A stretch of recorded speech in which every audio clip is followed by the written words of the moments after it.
call upon His Grace Archbishop to say a welcome, a few words of welcome. So I'll just call upon Bishop.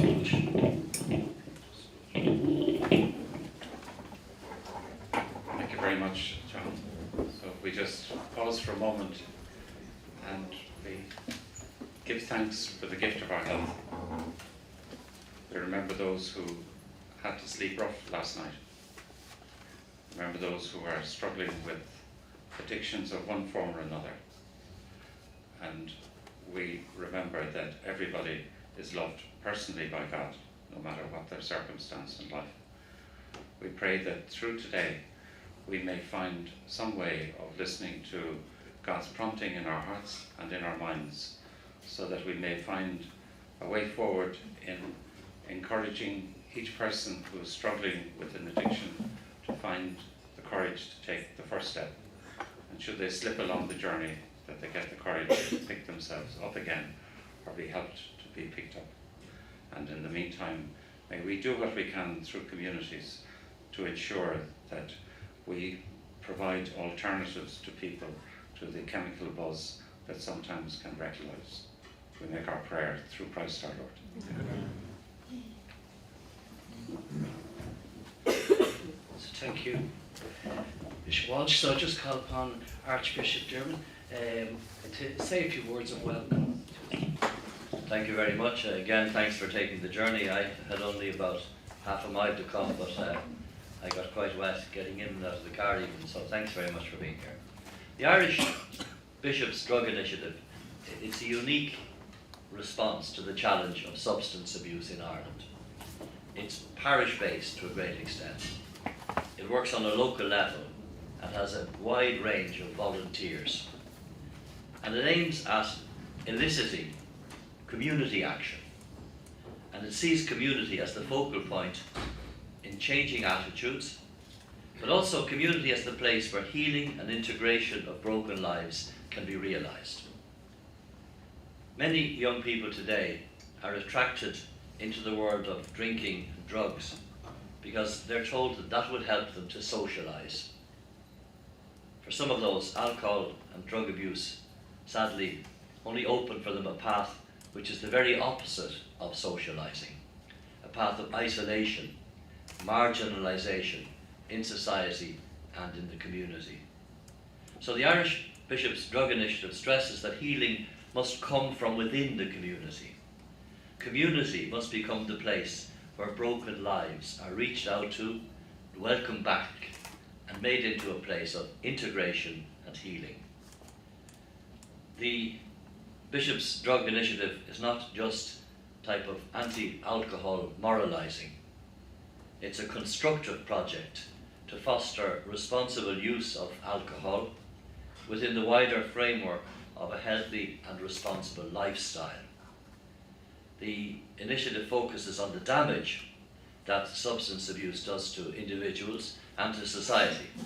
But above all, it's an education process. And what is education? Education is a celebration of human potential and human talent and human goodness and human truth, and about the ability of every person to realize that potential, and the ability of every person to overcome the obstacles and the failures that they encounter on their life's journey. So education means creating a value system. And I think of a value system which Pope Francis stresses regularly in his homilies and talks. Pope Francis has a horror of waste. It's an amazing thing about him. He has a strong horror of waste and of a throwaway society in which our relationship with God's gifts becomes alienated, and we fail to understand how we should be using the gifts of creation according to God's plan.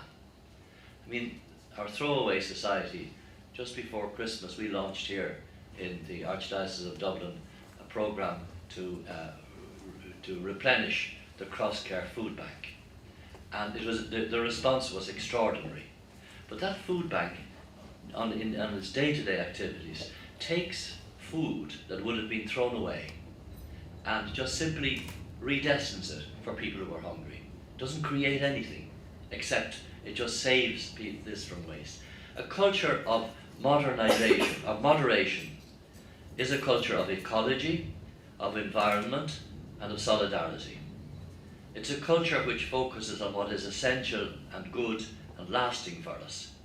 And it's a culture that rejects superficiality, emptiness, misuse, and abuse. Addiction always ends up as an inward-looking focus on self, in which the person is alienated from an outward vision of service and self-giving, which are true dimensions of what being human means. So many of our contemporaries, who just like us, are seeking the ideals of the Spirit, and all of us are doing that, they become pressurized by the compromise of superficiality and never realize themselves. The negative effects of alcohol can be seen and recognized in many ways. We can all produce statistics about spending on alcohol, the effects of alcohol on personal health and community health. We can quantify global financial costs to the economy. This week, for example, we had a sad report on the disastrous links between binge drinking and rape. We see every day how binge drinking leads to antisocial behaviour among young people, and violent crime and drug abuse. Violent crime has drug and alcohol abuse as a powerful accomplice. But in the long run, the real costs of alcohol abuse and addiction are those which wreak havoc to the heart and soul of concrete men and women. Young men and women are trapped in a false path, which at first seems to offer happiness and spirit, but which in the long run leads only to a path of destruction from which they may never return. And you'll have had that experience. But despite all the statistics of how ruinous that path can be, the Christian must always recognize and proclaim that the path to hope can never and must never be abandoned. Substance abuse and addiction may lead people to be disconnected from self, from their loved ones, from God. But the God revealed in Jesus Christ, the God of love, never disconnects himself from us. The God who is love never ceases to reach out to those who've fallen along the path. And holding out his powerful hand, he gives those who seem lost and abandoned power and strength to re-find themselves and to re-find their unique worth as children of God. And the God revealed in Jesus Christ is the God of resurrection, the God of the never-ending possibility of redemption and renewal in a manner which exceeds all human expectation. The church then must become a place where broken lives encounter the restoring love of God through the life and the witness of the Christian community. I congratulate all those associated with the Irish Bishops' Drug Initiative. I encourage especially young people who are part of this initiative, to witness through the way they live to that message of moderation and a simple and healthy lifestyle. And I encourage young people to be ready to sustain their friends who fail on the path and to help them re-find the way of hope. I wish you every success in your work today. We have with us today just a little bit to give people a little bit about what we're about. And I suppose just to give an overview. Today we have members from representing our parish projects around the country, which we have over 1,000 volunteers that do great work around the country. Work that's going on behind the scene, but it nevertheless makes such a difference to the lives of individuals. And some of the stories you will hear today. And I suppose without people giving up their time, our initiative wouldn't work. So we're thankful to everybody involved in any of the initiatives. I suppose the other thing is we have people here from other organisations that we work with, because we are about working in partnership with others. And I suppose that's so important. So we have people here from some treatment centres, from family support, from different areas that we work closely with. And again, we thank you for being here, and hopefully we will be able to work together more in the future. So just to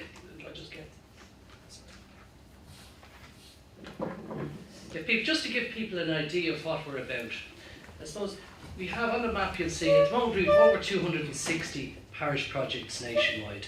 And this is not fully up to date, but I mean, in all parts of the country, we're both north and south, east and west.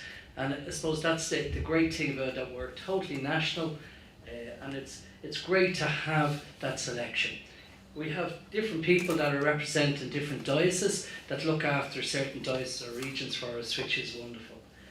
So on our, I suppose the big thing, we have our website. So if anyone doesn't know our website, we have our website, which is www.irishbishopsdrugsinitiative.com, and we have a lot of information on that.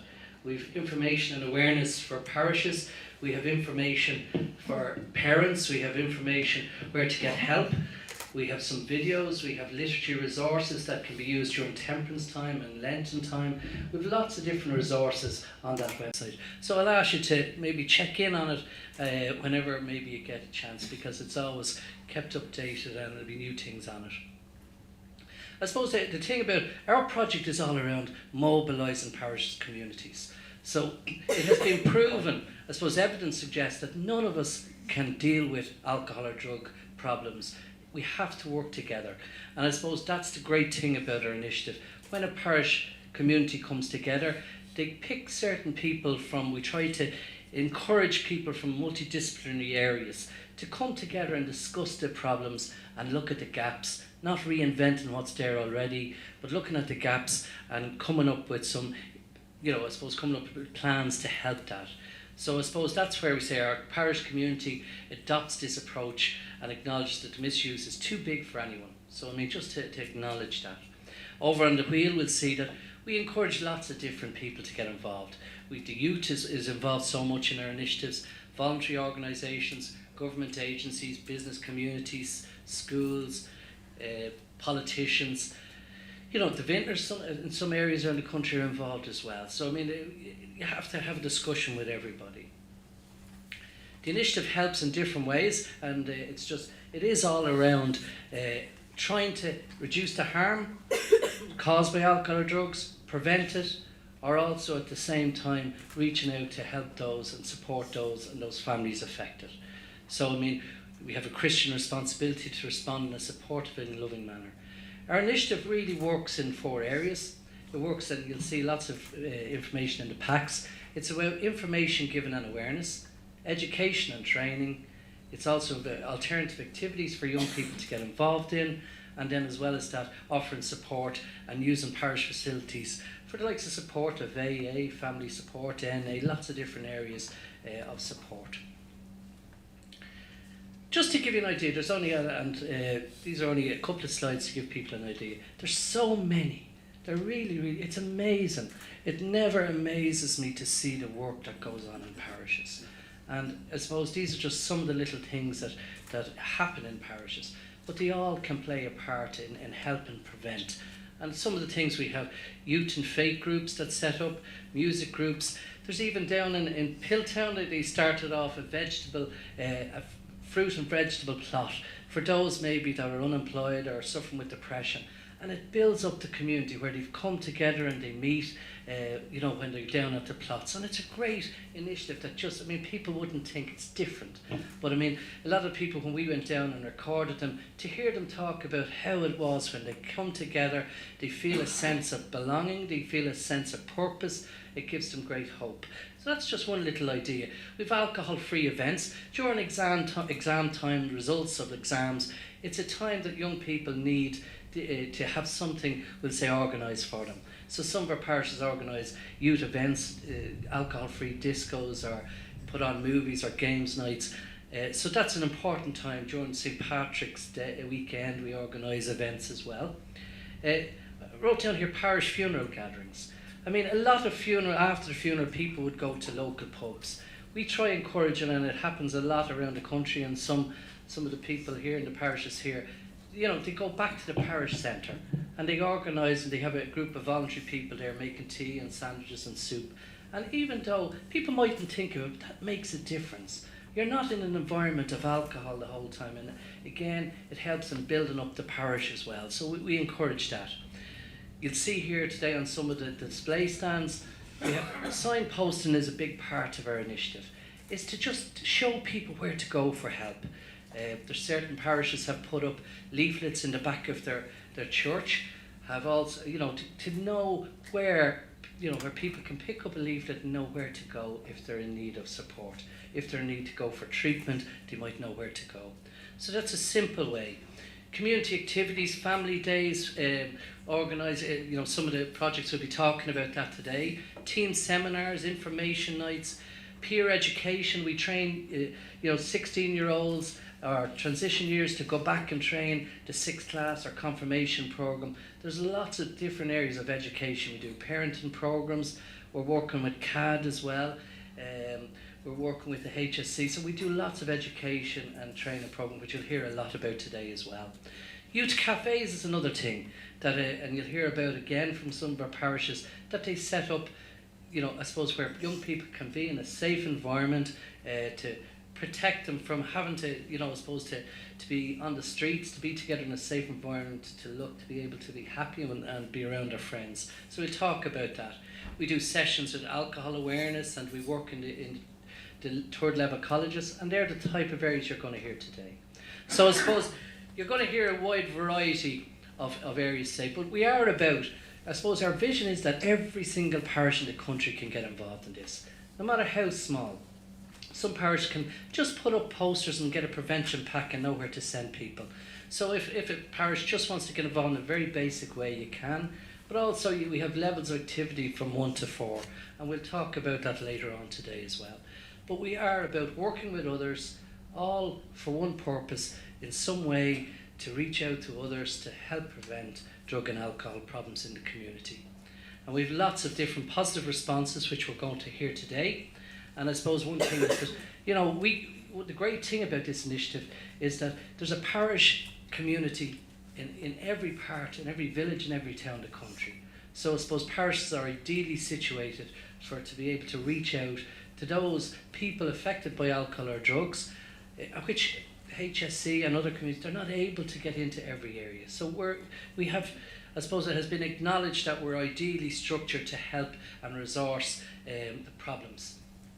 We've also found that the increase in knowledge and attitudes towards drugs has been amazing in parish communities. So there's been lots of different, and I'm going to come back to this later on. But I suppose what I want to do now, I want to school in Newry, and we have done a lot of work over the last number of years with the school, and I'm going to call upon, I'll call on the 3 Hannah, Amy and Ailish. The 3 of them are going to come up, and they're going to just share with us a little bit about, what their school has been up to, what type of issue they have trained in, and they're also going to be receiving training themselves this year. So I'll let them talk. So first of all, Hannah is going to talk to us, and then Amy, and then Ailish. So and it's so hard. So I give them a round of applause because. So we thank Archbishop Dermot for us. He has to rush off to another appointment. So I'd ask you to give me a round of applause and thank you for it.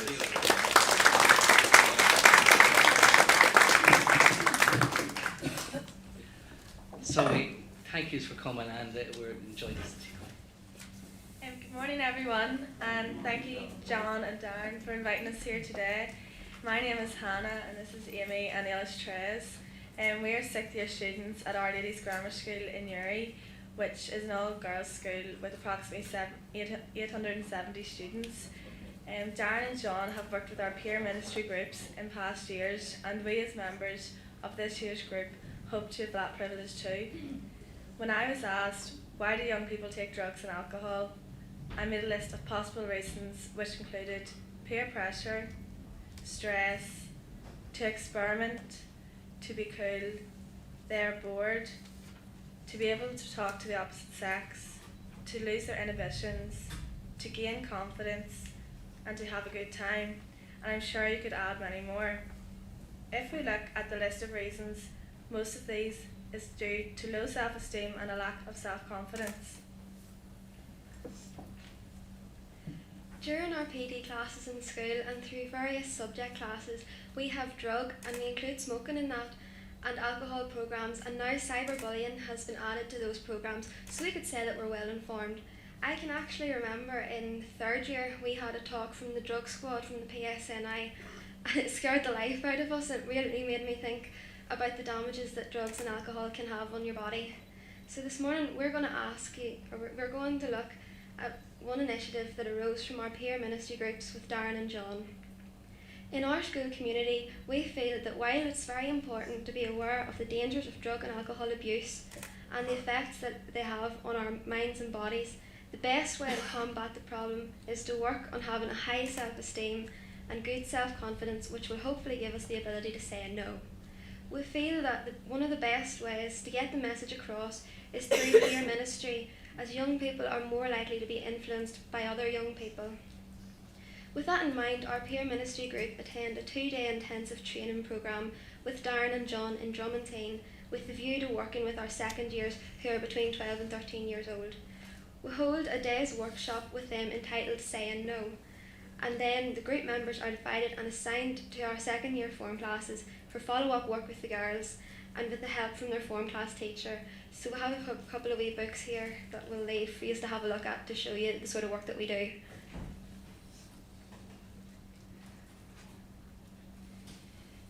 At the beginning of our workshop, each pupil will sign a contract form, and then we start with some icebreakers.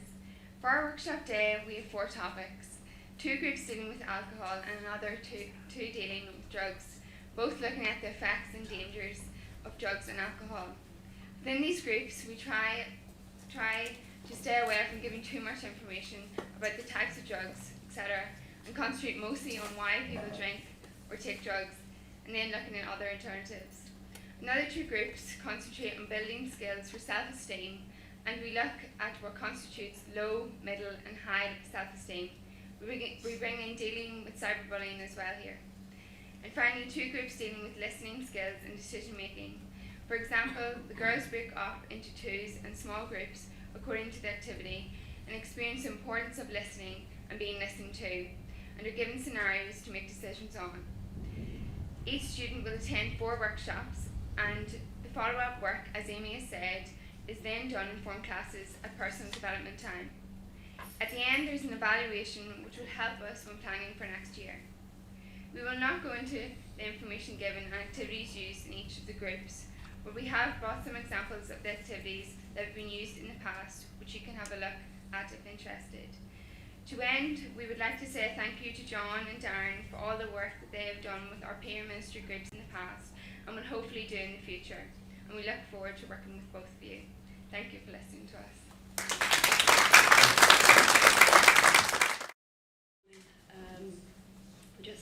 Just to introduce myself. Sorry. I'm Elizabeth Cullinan. I've travelled this morning from West Limerick in Abbeyfield, and I have a partner that works with me, is Mary Danaher. Unfortunately, she couldn't make it this morning. But this is a banner that we put together, and it was just literally a group of people that came together, and our aim was to promote a community response in partnership with other service providers to build resilience and mobilise parish communities. Basically what John said this morning. So we began in 2008, literally our parish priest got one of these books in the door, and it kind of started from there in 2008. Our priest, Father O'Shea, gathered local people, and a committee was formed that came from the youth service that we were involved with, a parent support worker, Mary Danaher, and we also had confirmation programs and people that were involved in the You Should Be Our Witness program and the Holy Communion. And we all came together, and we volunteered, or we were volunteered, one or the other, to come together, and Darren and John came down and trained us in how to deliver a program to our confirmation program. We did a needs assessment of the parish first of all, and which also has led us to put up brochures around our parish. We have them up in the different sides of the church. We have 4 lots of holders in our church. We have delivered them to our other churches in our area. There's Tornafulla, Mount Collins, Abbeyfield has the main church is us. Then we have Temple Glenton, and we are moving out now to Dwar hopefully this year as well, which is kind of bringing in North Kerry.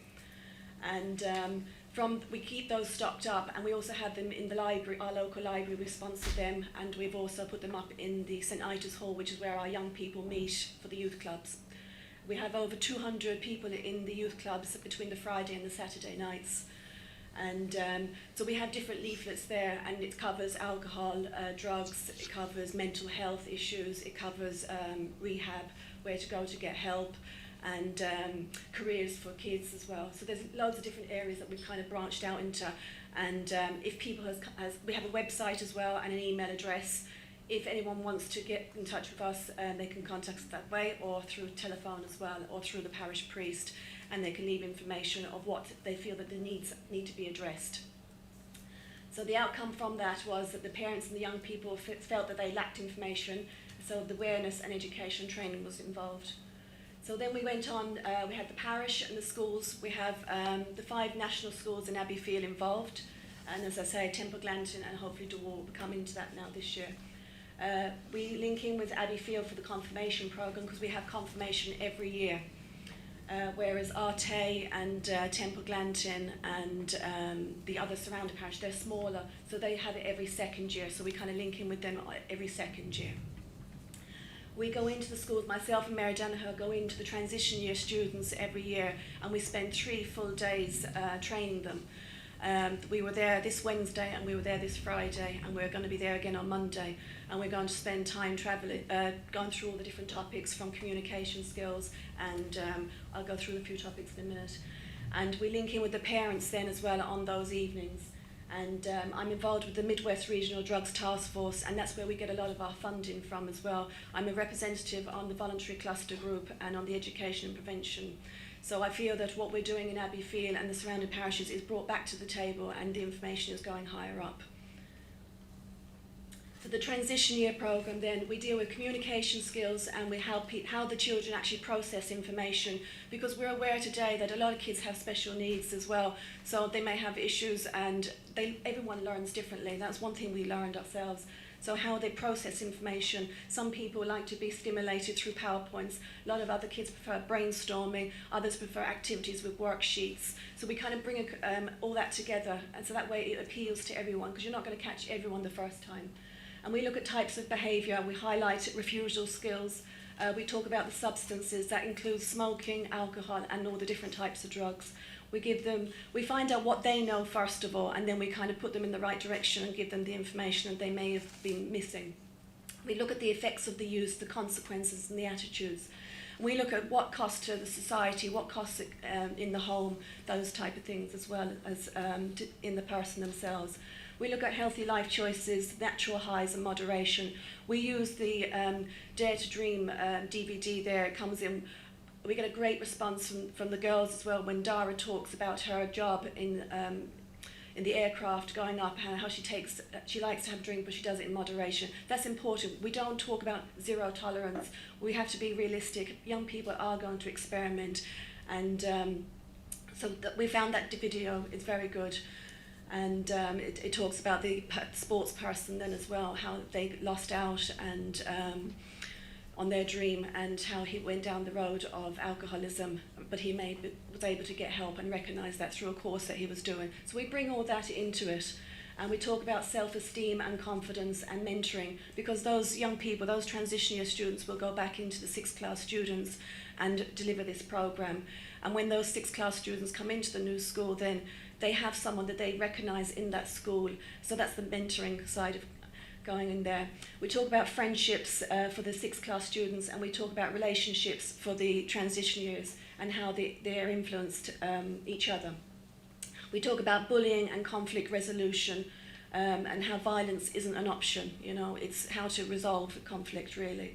We talk about choices, decision making, and lifelines about making plans, the 5-year plan. Where do you see yourself? And the transition, again, we talk about how the young person is going to transition from the primary school into the secondary school. We look at the rules and regulations. They were used to maybe sitting in one class all day. When they go to a secondary school, they're going into different classes for 40-minute periods. That can be very daunting for a young person. We only brought that in this year now. And that was we do an evaluation every year on our programme, and we find out what gaps we're missing, and that's what we realised that was one area we needed to look at. and we go through, so the young people talk about timetables, how to look at the timetable, how to read a timetable, what do the initials mean, and we also have an art project then that the young people do. So they have a choice whether they want to talk about smoking, doing a diagram for smoking, the health hazards. They can also talk about the effects of alcohol. They can also talk about anything that we've covered on the programme. So for the National School Programme then, we talk about effective communication, how to effectively communicate with their parents and their guardians, even the teachers when they're going to the school, because these are all new people they're meeting. Being assertive at times of risk, being able to say no, and feeling comfortable about saying no. Even just putting up the hand sometimes. They don't have the words, but just that's enough, you know. Smoking, alcohol, other substances.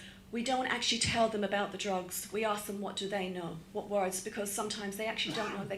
We're a small country town. A lot of the young people might know what actual drugs are. They just hear it on the news. So we don't want to be giving them information or wrong information, because when they go into secondary school, they have the SPHE programme, which we tie in with. And they can talk then to their teachers, and they're given information and the facts from the teachers at school. They go on about the knowledge, the effects of use as well. We bring in jars. We've linked in with resources from around the country, and we have jars of substances like tar that's in cigarettes, so they can actually visualise these things. How many cigarettes are, what they look like, what they smell if you held them in a jar. You know, really off-putting things, but that's the realistic.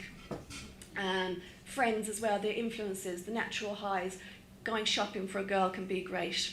You know, they don't have to be taking substances, they don't have to be drinking. Going out on sports days with the lads, they can be good things too. And that comes down to the healthy life choices. So the transition programme from primary to secondary, as I said that a few minutes ago, just dispelling the myths as well, that their heads aren't going to be flushed down the toilet. You know, these aren't the initiation periods that they go through. People like to hype up what goes on in schools. A lot of it isn't true. Again, the young people have an art project as well. We give them a prize each school, that we choose a child from each school, so everyone is inclusive. We give them a ticket for the cinema, again, that they can go with a friend. The young people in the secondary school, they get €20 phone credit. It's age appropriate. So the Peer Healthy Lifestyle Programme, then, it's unique for us. We bring in, with the 6th class students, we bring in the parents on the same evening. So we have 3 evenings in Abbeyfield from 7:30 to 9 o'clock, and the kids are in one room. In Abbeyfield, we could have up to 60 to 80 children, so we could have 4 classes of kids, and there's an adult in each class. The previous year's parents will sit in with those young people, so there's an adult in each room. And the other parents then of the confirmation programme will be in a separate room, and they could have a speaker from the HSE talking about drugs and alcohol. They could have someone from GROW, Mental Health Ireland, about keeping ourselves well as parents, because it's so important. If we're not well in ourselves, how can we help our young people? We could have parent support workers from Limerick Social Services come in as well. They talk about parenting, boundaries, consequences, the basics of parenting. Dealing with challenging behaviour, information on drugs, mind and self-supports and education. Everyone leaves at the end of the evening with literature. It's up to them if they want to read it. And that's just, that's the school that we work with, College Ida August Joseph, and that was 2 years ago, their transition year students that we have. And the school has really embraced the programme. They have it up on their website, and it's now become part of the school's programme for the transition year. And, you know, it took literally, we're doing this now 5 years, so it's going well. And that's just the art display of the young people that they've done in the 6th class students. Excuse me. And we display this in our local church. The reason we put it up in the local church is it's the community involvement, and it's getting the other people in the area, the grandparents, the aunts, the uncles, to see what young people can do. It's not always negative, but what young people can get into. This is something positive, so we want to share it. All the young people then, the 6th class students, they go home at the end of the programme with a certificate to say that they participated in this programme. It's like a rite of passage. And our transition year students, they also get a certificate as well, and they say in recognition of facilitating the programme, which they can take then to college, which is something for the CV. especially if they want to go into kind of social work or teaching, or we're just with young people. And that's just a picture there of where we had celebration mass at the end of the programme and when the young people received their certificates. And that's our local parish priest, Father O'Shea, who does great work with us. And the people there in the blue, they're some of the young people that were actually delivering the programme to these 6th class students. And I know you probably can't see right at the back is the parents that were involved, that sat in the rooms at the nights and they gave out the notes at the schools just so that the people knew what times and the dates were going on. So the benefits of peer education, we know from research that's been done that young people will listen to other young people. They won't listen to our age. We don't know anything. We're ancient. We're historic, we're prehistoric. So young people, they relate themselves to their own. They will listen to them. So that's why we feel it's right to give them the right information. So that's why we got involved with a peer-led programme. And we need to change society, the community norms as well. It's to support the risk-reducing behaviours and give our young people the confidence to choose the right options in life. So, as I said before, our programme is a whole family. They come together for the 3 nights and it works. We've been doing it for 5 years, and as I say, we started with 80 and we're still going with about between 60 to 80 each year. And I suppose because it's a community involvement, we're all there together and we all help each other. And it really has got legs and has taken off. And it's very cost effective. There are volunteers that are involved in it, and it doesn't get stale because we have new volunteers every year, so people don't get burnt out, and I think that's the important part as well. And this is one of the projects that myself and Mary got involved with last year's transition years, and we made a booklet called Times Gone By, and it was linking in with the St Ida's Daycare Centre, which is across the road from the schools. And we put together the young people in St Mary's Boys' School and Scolmaher Day, the 2 town schools, in 5th year students went in to St Ida's Daycare and they interviewed the old people to find out what was it like for them growing up, and they took all their stories and we compiled a book. We got funding from the Community Foundation of Ireland and we produced this book, and from that we were able to put a seminar together. So we sold these books for €5, and the transition year students put all that work together for us and sourced photos, and it was just a combination of the community again in schools working together, and the young and old. So that was the day when we actually launched the book. We had the MEP, Gerard Collins, that came and launched it for us, and he's a local of Abbeyfield as well. So it was great that we had someone that would come in and open it for us. Without the young people then from Scolmaher Day, they were entertaining us and the old people that were there, residents and friends that visit. And that's Mary Danaher there in the red, and next to her then was Frances Hayes, and she's another local person that's involved and has been roped in by myself and Mary and helps out every night, but we're at the different schools and kind of just making sure everyone knows where they're going. And without them, the programme wouldn't go. And Jean then is up front. She supports Mary in her work as a parent support worker, and Chantel entertained us with a song that day. And that was one of the residents there who was actually part of the book as well. And that was and Darren came down as well to give us a hand as well that day. So it was great to have the input from the Irish Bishop Drugs Initiative as well. So that was one. When we moved on then in 2012, we decided from our needs assessment that we realised that with the recession looming, there was a lot of issues around in the area, and suicide was becoming a problem. So we decided, we went to speak to Dan Neville, who would be a co-founder of the Irish Association of Suicidology, and we said, what can we do in our parish to help? And he volunteered that he'd come out and do a talk, and he said he'd get Dr. John Connolly to come out as well. So we had 2 people, and we hadn't even a venue at that stage organised. And so we went in, and we knew Dermot Troy from Limerick Youth Service because he's involved there, and he does Trojan work with Samaritans. So we knew then we had a lineup, we just needed a premises. So we went and we looked where could we hold it, something that was local between Newcastle West and Abbeyfield. And we went to the Devon Inn Hotel and we told them what we wanted to do. They gave us the hotel for free. It was just brilliant. I mean, that's a community coming together.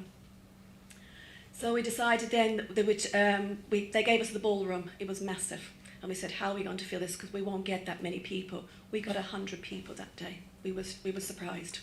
And we had the HSE, Bernie Carroll, that came out and opened it for us. We started at 7:30 and people were still there at 10 o'clock in the evening, mingling. We had tea and coffee afterwards. We had about 15 organisations. We had stands there that night just for the community so people could see what help is out there. Because some people won't talk, as John said there, questions and answers. A lot of people don't want to ask. They feel that people are looking at them. So we had the stands there and they could talk privately. Myself and Mary then, we were talking earlier on about natural highs. Myself and Mary, we were flying it. We couldn't get over that we got 100 people in one room. We couldn't believe we could get 15 organisations together. So we got the buzz. We got a sponsorship from the ESB. We didn't even have to spend all the money. So we said, what are we going to do with the rest of it? So anyway, we went on. That was the night we had, that was the talk that Bernie Carroll had done for us. And we had Pieta House, were one of the representatives there that night, and they lit the candle to set the scene for us, to bring hope. So this is what we went on to then. 6 months later, we went on, because from the talk we got from the community, they said suicide was so final, could we not bring it back a bit? So we said fine. So we went off, and Mary knew Dr. Murphy, Kieran Murphy. He's a local GP and he does a lot around depression, and he's a very approachable doctor. He gave his time free that night as well, wouldn't take anything for it. We got Alan Quinlan, who came out and did a talk on his own story about being dropped from a match and how it affected his mental health and how he suffered from depression, and he gave his life story. We wanted to bring a male spokesperson in because we felt that men's depression wasn't being highlighted enough. There was talks of men losing jobs and men being at home and they were being isolated. So we wanted to bring the men out to come out for that night. We got 300 people that night. We couldn't get over it. We said, geez, we thought 100 was good. 300, how were we going to beat that? We got a community support worker then, Christine Fitzgerald from Grow. She gave her own story as well. She's the Midwest coordinator and her story was powerful. So we had the balance there of the male-female. And we had 30 stands there that night. And, we had 50 stands there that night. People were still there at 10:30 at night. And that's just some young people that helped out on the night and that got involved as well. Again, students from the transition years that year. From our Times Gone By booklet that we did, we got money together to put on this, Our Youth Matter. And that was our last seminar that we had in October. And we just, again, came together. We had 30 stands there that night of different people. And we had Jennifer McMahon, who had done a study for Jigsaw to come to Limerick, which hasn't unfortunately come as yet, but we're still chipping away and hopefully we will get it soon. She spoke about the research. Abby Field was part of that research, which is why we brought her back. Headstrong then, we had Amanda Fitzgerald that night, who gave us statistics from Headstrong. Again, it was a more broad way around from the country, around Dublin, etc. Then we had, because we had no Jigsaw in Limerick, we asked Kerry would they come out and support us, because we're on the borders of Kerry. And they came out and they supported us. So we gave them a donation for coming out because they didn't have to cross the border, they had to get a permission to do that. And we had, as I say, various exhibits on the night. And we had the young people as well, they took part that night. And they did a mime, Let It Be, and it was very powerful. There was no words, there were songs, and they did a mime for us. And we had up to 200 to 250 people there that night. That's where I finish.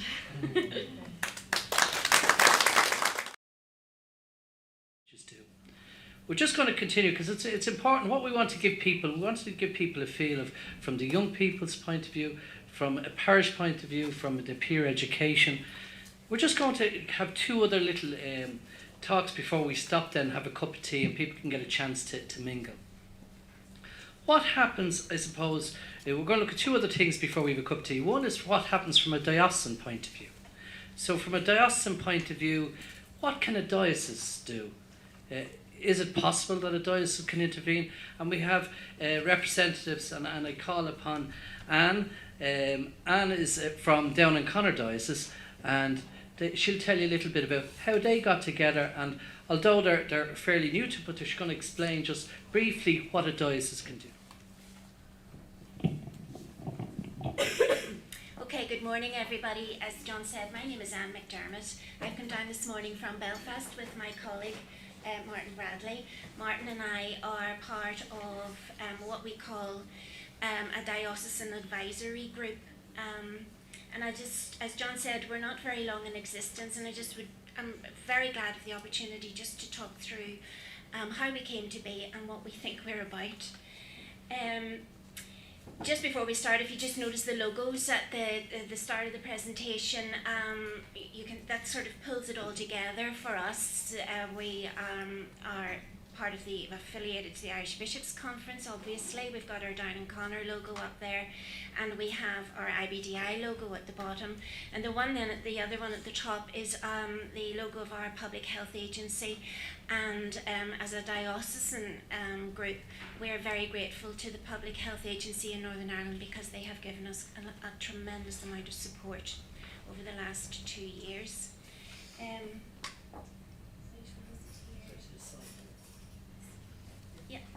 Down in Connor, you probably know, is in Northern Ireland, and it's that northeastern bit of Northern Ireland. It covers the counties of Antrim and Down, and it runs from Portstewart in the north, up along the Causeway Coast there, right down to Kilkeel in the south and the mountains of Mourne. I read somewhere that it's the second largest diocese in Ireland in terms of the geography of it. And some statistics there, just to give you a sense of how big we are and how many parishes we're dealing with. There are 87 parishes in Down and Connor, 115 priests at the moment, 157 primary schools, 36 post-primary schools. And, you know, as we move into post-primary education, it kind of makes it a little bit easier to deal with in terms of logistics and figures. Each year there would be over 5,000 baptisms in Down and Connor, 4,000 First Communions, and very important to us in the work that we're trying to promote would be those 4,500 confirmations every year. So how did we get to be here? Bishop Traynor approached a very small group of people, about 4 of us, in March 2011, and simply said, find out what you can about the Irish Bishops' Drugs Initiative and set something up here in Down and Connor. So that was our original brief. We knew absolutely nothing about the Irish Bishops' Drugs Initiative. So the first thing I remember doing actually was going onto the website and coming across the work that John is doing, which was a revelation to us. You may be asking, how did I end up on a small core group to promote this kind of work? And I frequently ask myself that question still.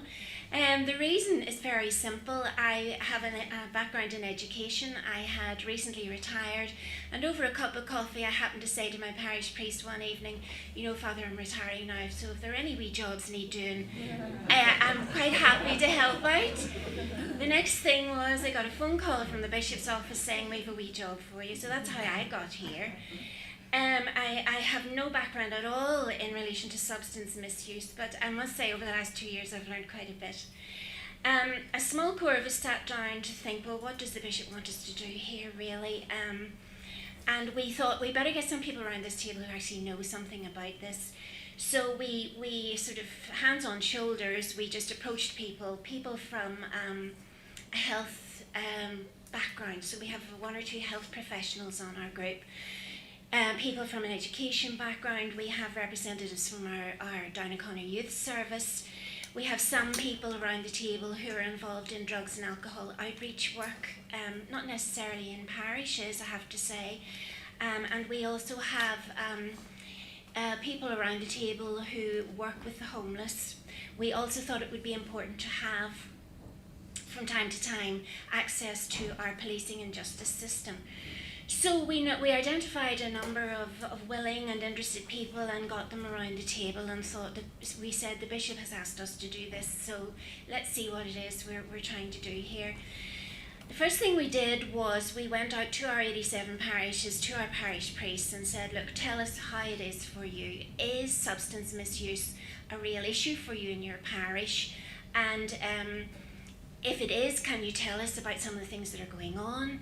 And also from a parish priest point of view, is there anything you think the diocese ought to be doing to support you in this work? So that went out in the form of a questionnaire, and we got a reasonable response, not a huge response. The big message coming through from our parish priests, and I know this won't surprise you at all, was, well, yes, actually it's becoming a growing issue for us in our parishes, but please don't be asking me as a parish priest to do anything about it, because I have enough on my plate. That will sound familiar, and we weren't surprised by that response at all. We gathered from that questionnaire, we identified parishes where little things were happening around substance misuse, and we invited those people to come and meet and talk to us about what they were doing, and we did that in November 2011. And with that, and with the responses from our parish priests, we started to put our strategy together, and it really was literally starting with a blank sheet of paper, and you know how daunting that can be. But we thought, right, what we need to do here, how can we help our parishes in Down and Connor from a diocesan point of view?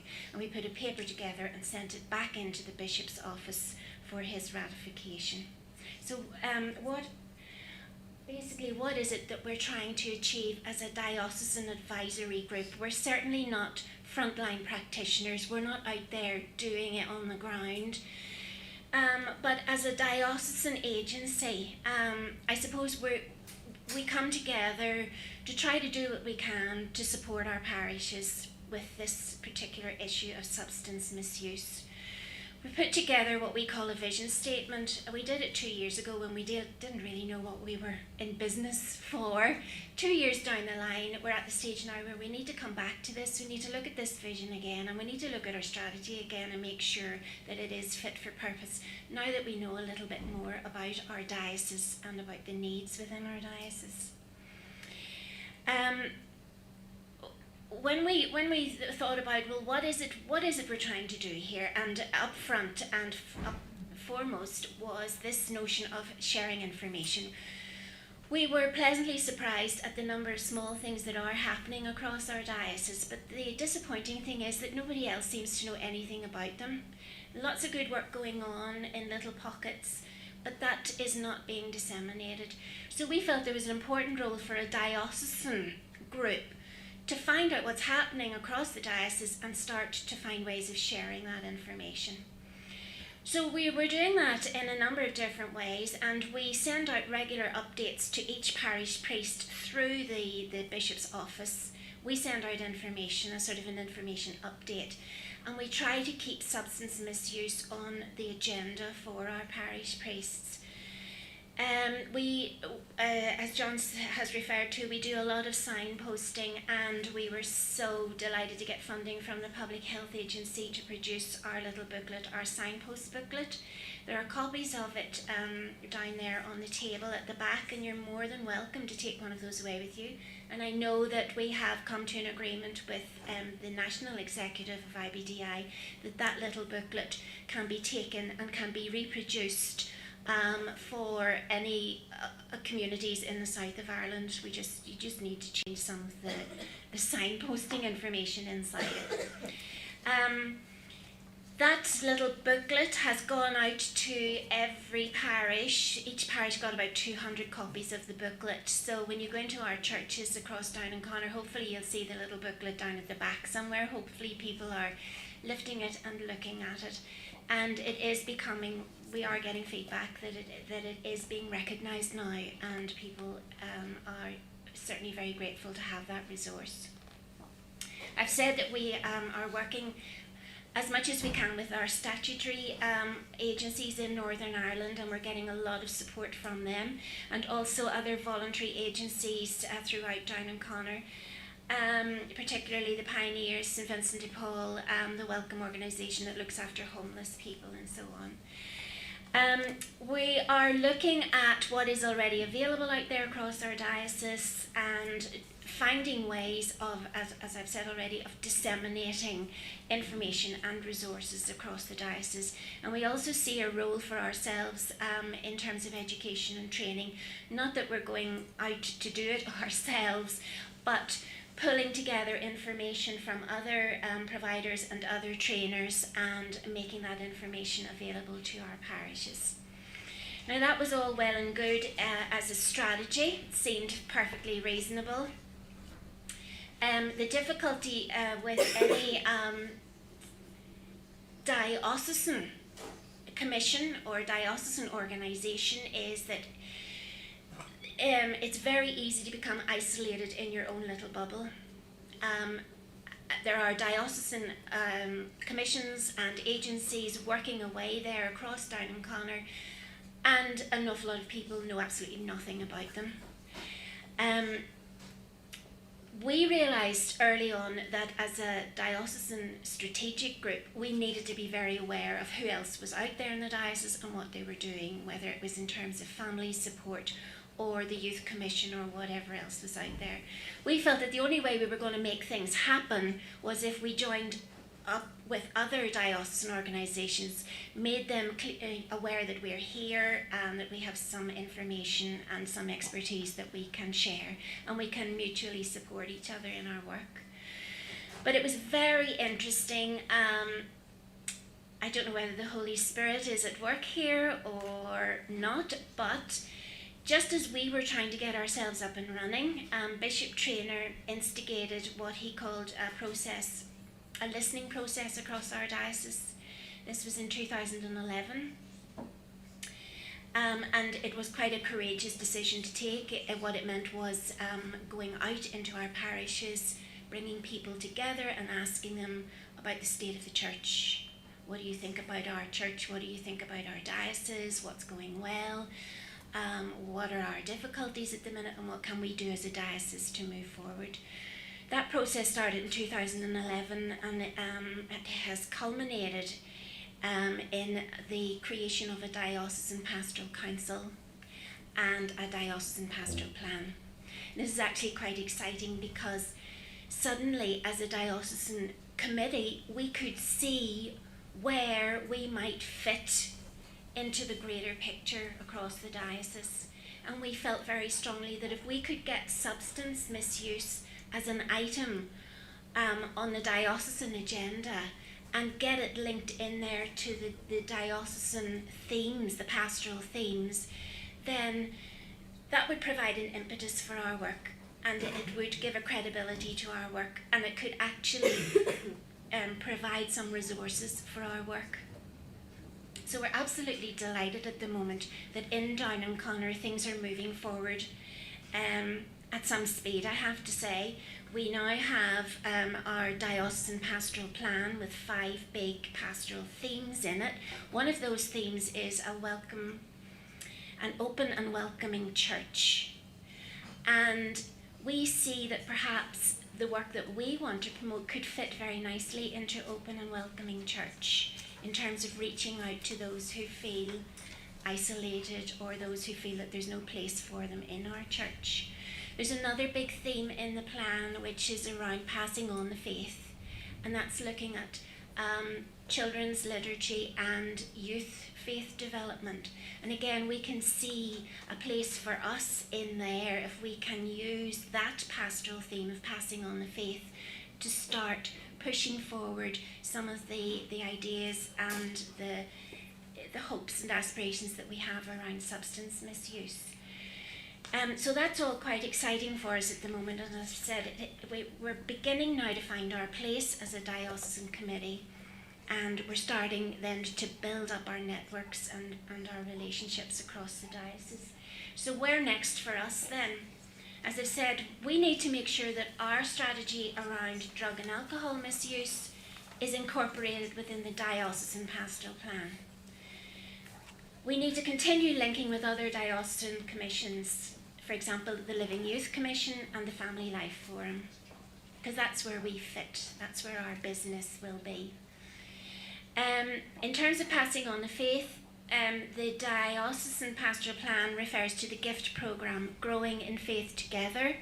It's a faith development program for post-primary pupils, but it's not done in school. It will be done at parish level by parish volunteers.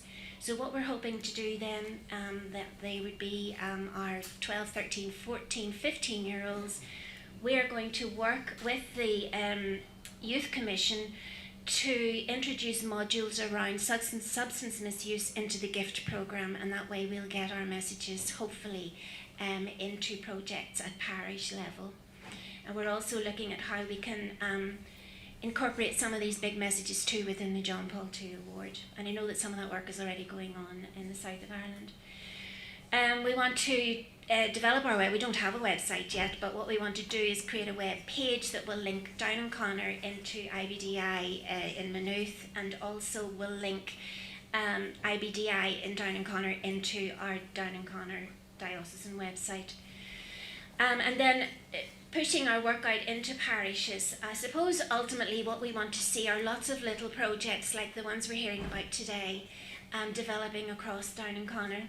So we need to build up a database of what's happening out there, who are the parish contacts, and we're going to do what we can to encourage our parishes to register with IBDI in Maynooth. And as a diocesan agency, we're working hard now to formalise our arrangement with Maynooth, so that we can access the resources that you have here, and where and when it's possible, the National Executive can access the resources that we're creating in Down and Connor.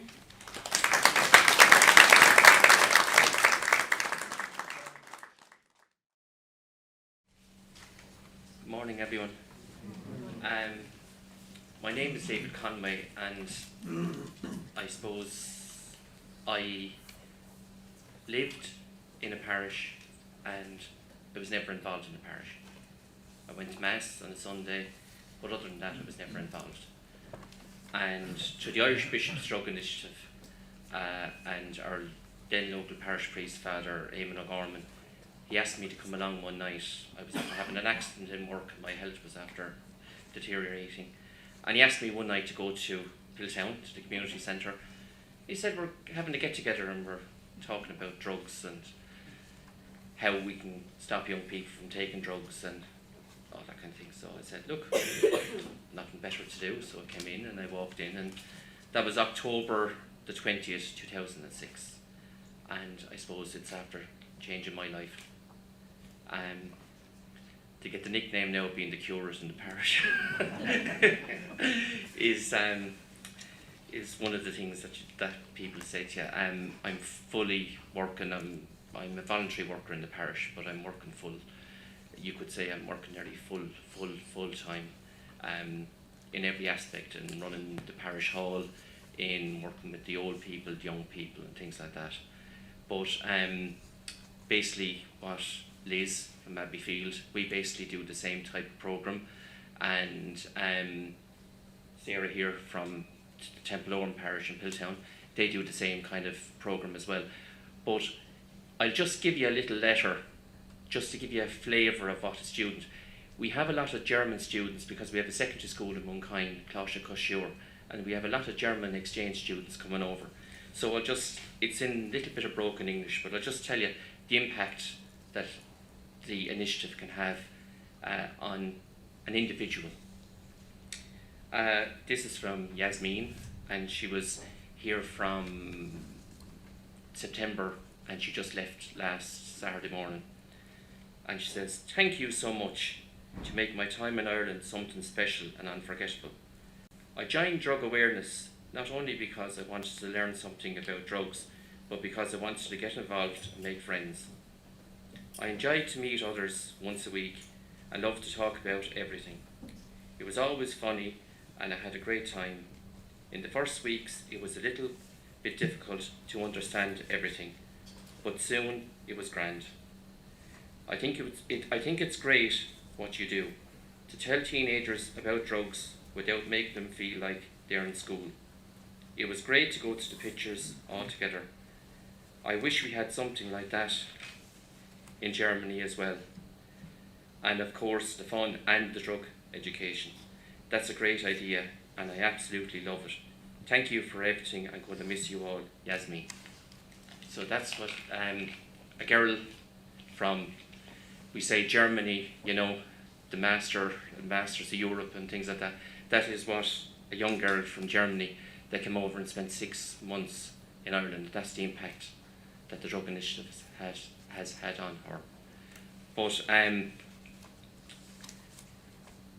dealing with young people and talking to young people and giving young people equality and a place to express themselves, that's something that Moonkind, we sat down, we analysed, we discussed, we fought, we debated, everything like that with the young people.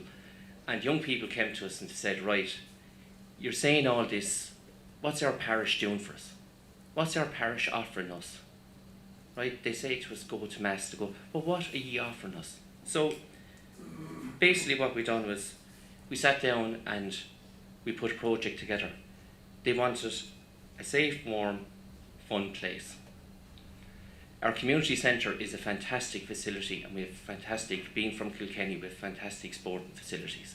But we needed a dedicated place, a dedicated, safe place where kids could meet and have fun, have a little bit of education outside school environment.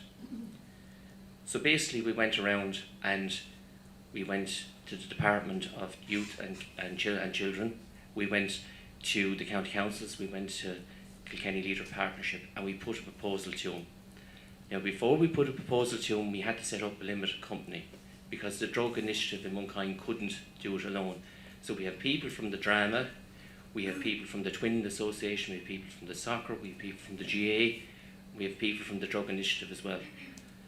And we had to go in front of many committees and had to put proposals together, but I was delighted last September Minister Phil Hogan and Kilkenny Leader Partnership basically gave us a 200, because of the work the initiative is doing in Moonkind, we got 200,000 of a grant to build, and you can see it there, it's up on the wall, a dedicated training and youth facility for young people in the parish of Moonkind. So that is what the initiative can do to a local area, you know, and hopefully it's halfway up. I was at it, there's a lot of fundraising too because we have to raise 25% ourselves, and I was at a very well attended table quiz last night with getting community support, and we raised about 600, and that'll go towards the fund to build the project as well and things like that. But we're hoping that in September we'll be up and running, and we already have the youngsters. We tried it 2 years ago to do a leadership course. Basically the premises we had cost us 3,500 in the year, and lucky enough Ostra Youth covered that. But now we'll have our own dedicated space and we'll be able to continue that work because young people are crying out to give them some direction and they want to be part of their community as well. So we're setting up a leadership course come September in that new building as well. So just to give you another little flavour, we work with 5th and 6th class as well. A couple of years ago, my little lad is in 5th at the moment, and he came along and he said to me one night, and he was watching television, he said, "Dad, I can't wait," he says, "to be 18, he says, "I want to do what that company, what that drinks company is doing now," he says, "I want to be able to slide down a mountain," he says, "chased by bears," he says, "it's fantastic," he says, "is that what happens when you drink," he says. And I said, "That's fantasy," I said. "It's a film," I said, and it gets, now lucky enough, he's in 5th class now. The Knights of Columbanus, because of the work the initiative are doing, they have John Lahey from the HSE, Drug Education Officer, working with the teacher of 5th and 6th in our community in the boys' school, and they are doing, along with religion, they're doing a drug awareness thing as well. And basically when they come to confirmation class, they'll do work with our peer educators as well. So the HSE are working with the 5th and 6th through the teacher, then the peers work with them at 6th class before they get to confirmation, and the HSE and ourselves basically work with the parents as well.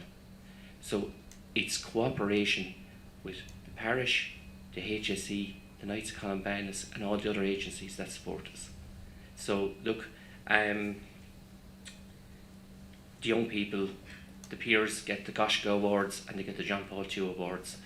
Any young person that has done, and I suppose we've trained about 70 peer educators in the last 5 or 6 years, any of them that if you look at the way they're progressing into the social services. They're becoming teachers, nurses, social workers. They're going into the health sciences. Any of the courses they're going to in college, that's what they're aiming for. And I think it's all down, and it'll just tell you what a drug initiative can do for me personally, for a community, and for young people. So look, this is Sarah, and Sarah's doing something similar in Templeorum, and she's going to explain now what they do in Templeorum. Okay, thanks a million.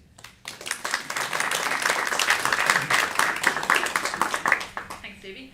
I suppose, as Davy was saying, I'm here from Templeorum Drug Awareness, and I suppose it covers the areas of owning Pilltown and Templeorum.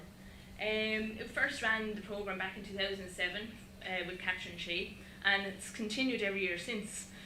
So I suppose, like Davy, we aim to provide an environment where teenagers' awareness is heightened about drugs, peer pressure, the Holy Spirit as well, and also down to the 6th class kids.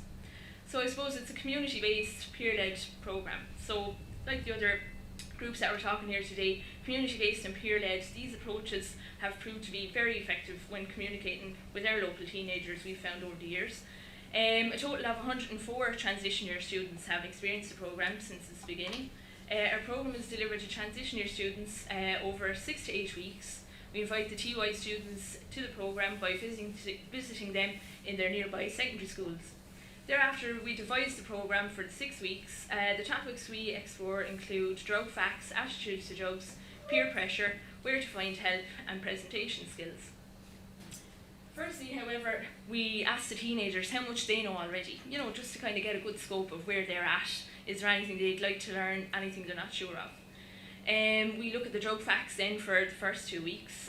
We usually use flip charts, role plays, that kind of thing. And we also use the internet as well. I think the internet is a great tool to use, especially, I suppose, for the scare factor. We put up pictures of before and after drug users, and I don't even have to say anything. That really covers it all, those pictures. The attitudes to drug section then is always interesting as well, and it gives the teenagers the opportunity to explore, discuss and debate their attitudes. Here we use activities again such as role plays, drawing activities, drawing what they think a drug dealer looks like, what a drug user looks like. Peer pressure then as well we cover, and I really feel that it's as important to cover that as the drugs facts section really. How to say no, reinforcing that it is okay to say no. We also use role plays and discussions as well. And finally then we teach them about presentation skills, and I think this is actually a good little section to put in as well, maybe when they progress to college, and of course teaching the confirmation kids as well, it's always a good little skill to have. So then we also put together a little information pack as well. So this is our information pack, and it just covers all the information that we basically used over the few weeks, and it gives them something to bring home as well. Obviously they're not going to remember anything, it's just a basic little guide, but they might have it under their bed, in a drawer somewhere, and someday if they need to refer to it, it's there. So I think that's really important as well. And also on the back of it as well, we have a list of local help in the parish and in the Carrig and the surrounding areas as well, and just to kind of show them that look, there is help out there. It's not just on a national basis, it's on a local basis as well, and it's really easy to use and access for them.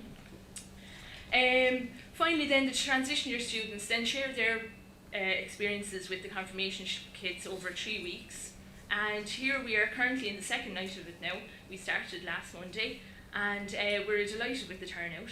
55 kids are making the confirmation, 50 kids showed up at it, so we were really delighted with it. And there was laughter, excitement, and the interest was there, so we were really happy with the turnout. I'm lucky to have a supportive committee. It's just not me, I'm only here the last 2 years. Catherine Shea, as I said, began the programme with Father Moore, and there's also Anya, Anne, Tara, Agnes, Aaron and Veronica. And we're very lucky in our parish as well to have Father Moore. He's very supportive and encouraged us all the way, and we're very lucky to have him. And to conclude then, I suppose our parish is small, but our community spirit is big, and I hope the youth of the area will continue to grow and learn in this environment. So thanks very much for your invite today, and thanks for listening. Good morning, everyone.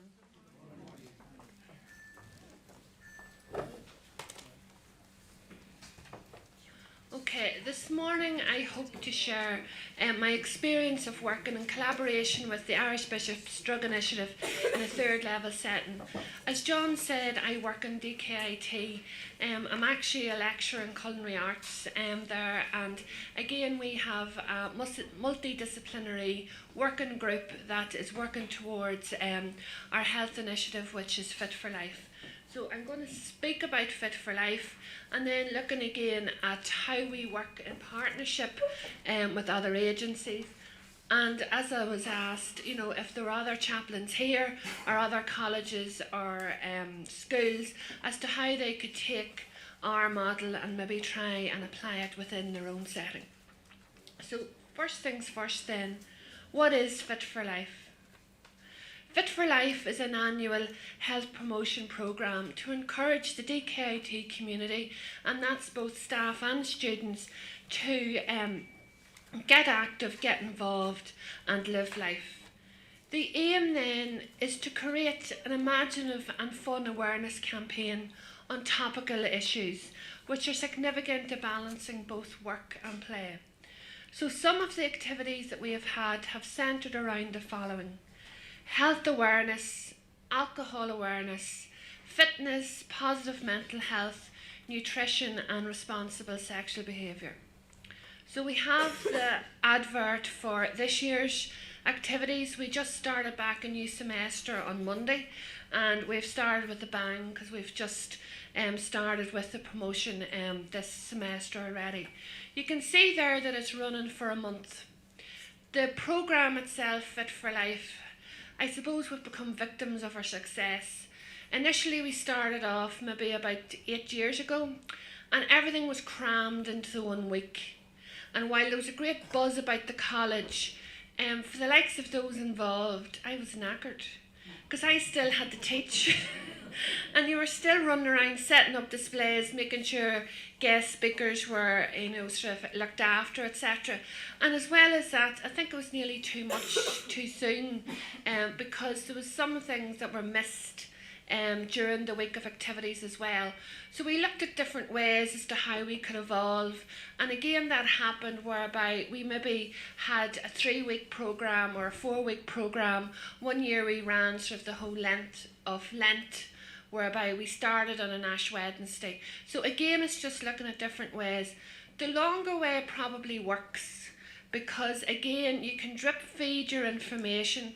If you're trying to get in agencies or guest speakers or whatever like that, you have a range of dates to offer them. If you just have the 1 week in the year and you're looking for somebody really special, well, you're sunk if they can't do it. So if you're able to give them sort of a range of dates, hopefully you can get them, and as I say, that will add to it. So that's this year's activities, and as I said, we've already started. So with every good initiative we need a launch, and our launch within the college is quite public. We have sort of a public launch outside our main canteen area, and you can see that plenty of balloons, t-shirts. Everybody wants to wear the Fit for Life t-shirt, but you only get one if you're actively involved. So again, we would have the college president maybe launch it. In past times as well, we have prominent people as well, but sometimes the students just really want to get going. So this is our launch, and again, over the sort of skies of Dundalk, people are wondering what's going on here. But we know it's the start of Fit for Life, and again, college colours or whatever. I want to talk about one of the initiatives. We said we looked at alcohol.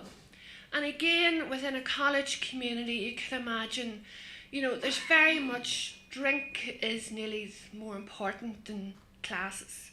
And I'm finding as a teacher that there's a new phenomenon called Fridayitis, whereby they go out partying on a Thursday night and really can't make it for class on a Friday.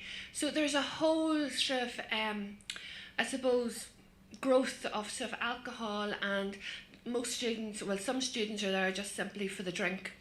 So what we did one year was we decided to sort of, well, our main focus for this year will actually be on alcohol. And we got sort of, I suppose, ideas from something that RTE were actually running at the time, but we sort of involved our own, and we called it Sober and Crazy. You can see there at the bottom, students don't do sober, but if they did, they would be the best sober in the world. Again, taking sort of a turn of phrase from a certain drink company. You can see here we had 4 individuals, they had t-shirts on with their names on the back, and basically what these students were, they were high profile students. High profile in being that one of them was the president of the GAA Society. Another student was well known for his drinking prowess. And again, the ladies were involved in various clubs and societies. So there were well-known figures about the institute. And basically we gave them a challenge to stay off alcohol for 3 weeks, which might seem all right for us, but for a student that could be major panic setting in. As well as that, in that particular time frame, you can see at the bottom, there was Rag Week. Now, in the 3rd level, people are laughing because they know what Rag Week means. But in a 3rd level context, it's basically a drinking week. You know, we actually have on the Wednesday a mock wedding, and you should see the bus loads that are sort of leaving the premises. And it's basically how much alcohol can you consume in that particular week. So what we tried to do was create a balance, you know, just to sort of say you can still enjoy yourself without getting completely drunk. So what they had to do, as I said, was to be alcohol free for 3 weeks, including the famous Rag Week. They were daily breathalyzed. One of the college nurses took alcohol samples each morning just to make sure that they were still on the wagon. The local nightclub and even the college bar sponsored soft drinks for them. And as well as that, just to add to the pain, they had weekly challenges, one of which was to row across the Irish Sea. We had a backdrop of waves behind them, and they took up that physical challenge. The other one, which was painful for me, which was Can't Cook, Won't Cook, where I had them in the demonstration kitchen, and it was just as the TV programme was. They also did a beer goggles challenge. I don't know if any of you have seen these beer goggles, but basically they're a bit like science goggles that you would have in a science room, but it gives you the impression that you're drunk. And we set up various challenges for them to do while they were wearing these goggles. Also, the other students got a chance to use them as well, just to let them see just how much their I suppose normality is challenged whenever they are under the influence. Students also could keep up with them because the Media Society regularly updated video diaries, so they had a full YouTube channel, and it was sort of key news to go in and see, well, how is Killian getting on, or how's Niamh getting on, and they had their followers. So as I said, that was the Sober and Crazy. We can see here then that, again, with partnership with one of them, we had the guards in, and one of the local community Gardaí took part in the beer goggle challenge himself. Also, because we are a commuter college, we tried to focus even on the influence of alcohol and maybe driving. So again, set up outside near the main canteen, we had crashed cars just to let them see the impact of what drink driving could be. But I think the following photograph is probably more startling. Again, it's down on the display boards. This was created just on a grassy area near the canteen, and in that particular year, this was the 2010 programme.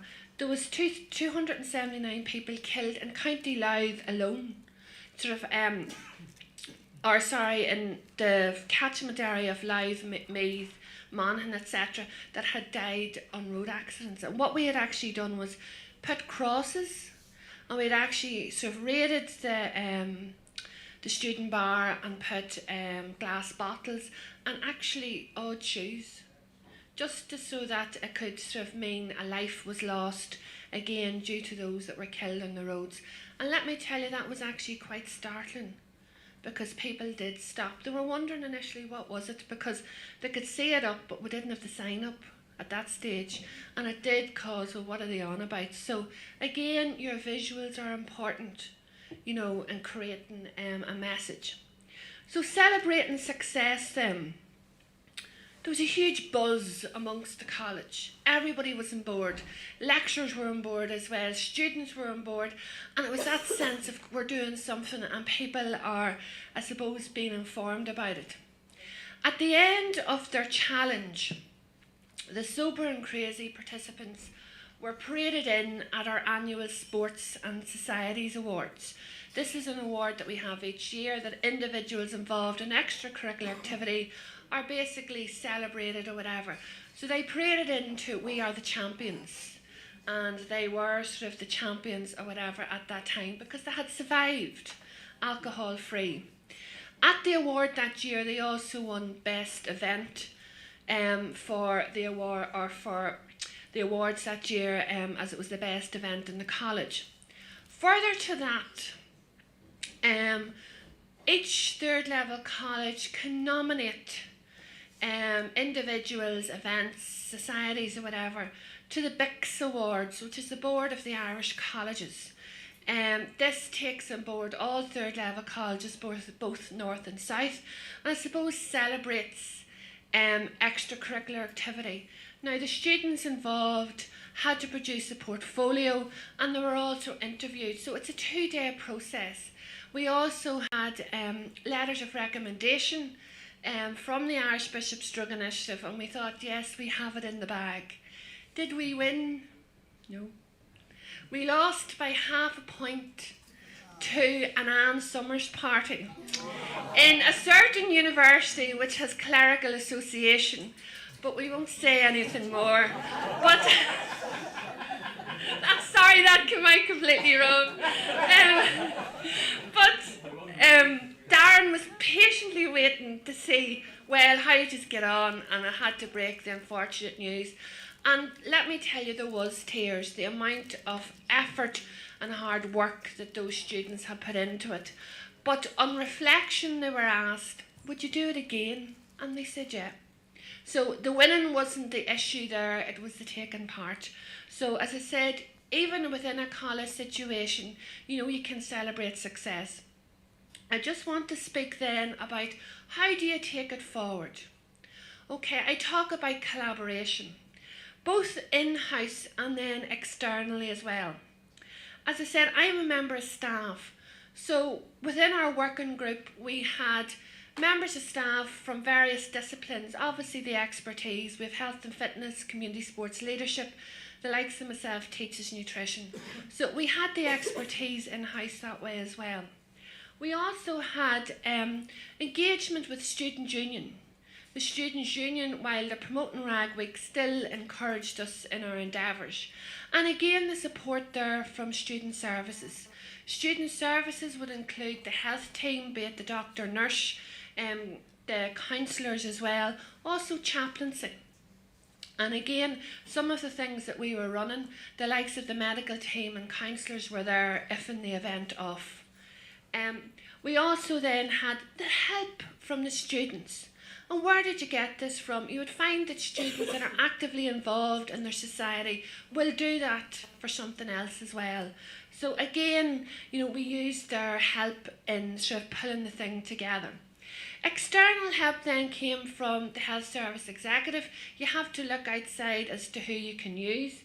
Again, we had it from the Garda, various guest speakers that came on board, and again from the Irish Bishops' Drug Initiative. So how did the Irish Bishops' Drug Initiative get into Dundalk, as they would say?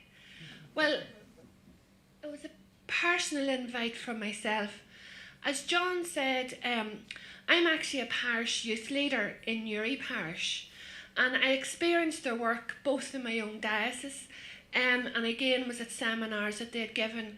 And on the working group, you're trying to be creative and see, well, who else could we bring in? And it was myself that actually suggested, well, why don't we ask them in? And that's how the invitation then was extended. I will have to admit to say that I had concerns.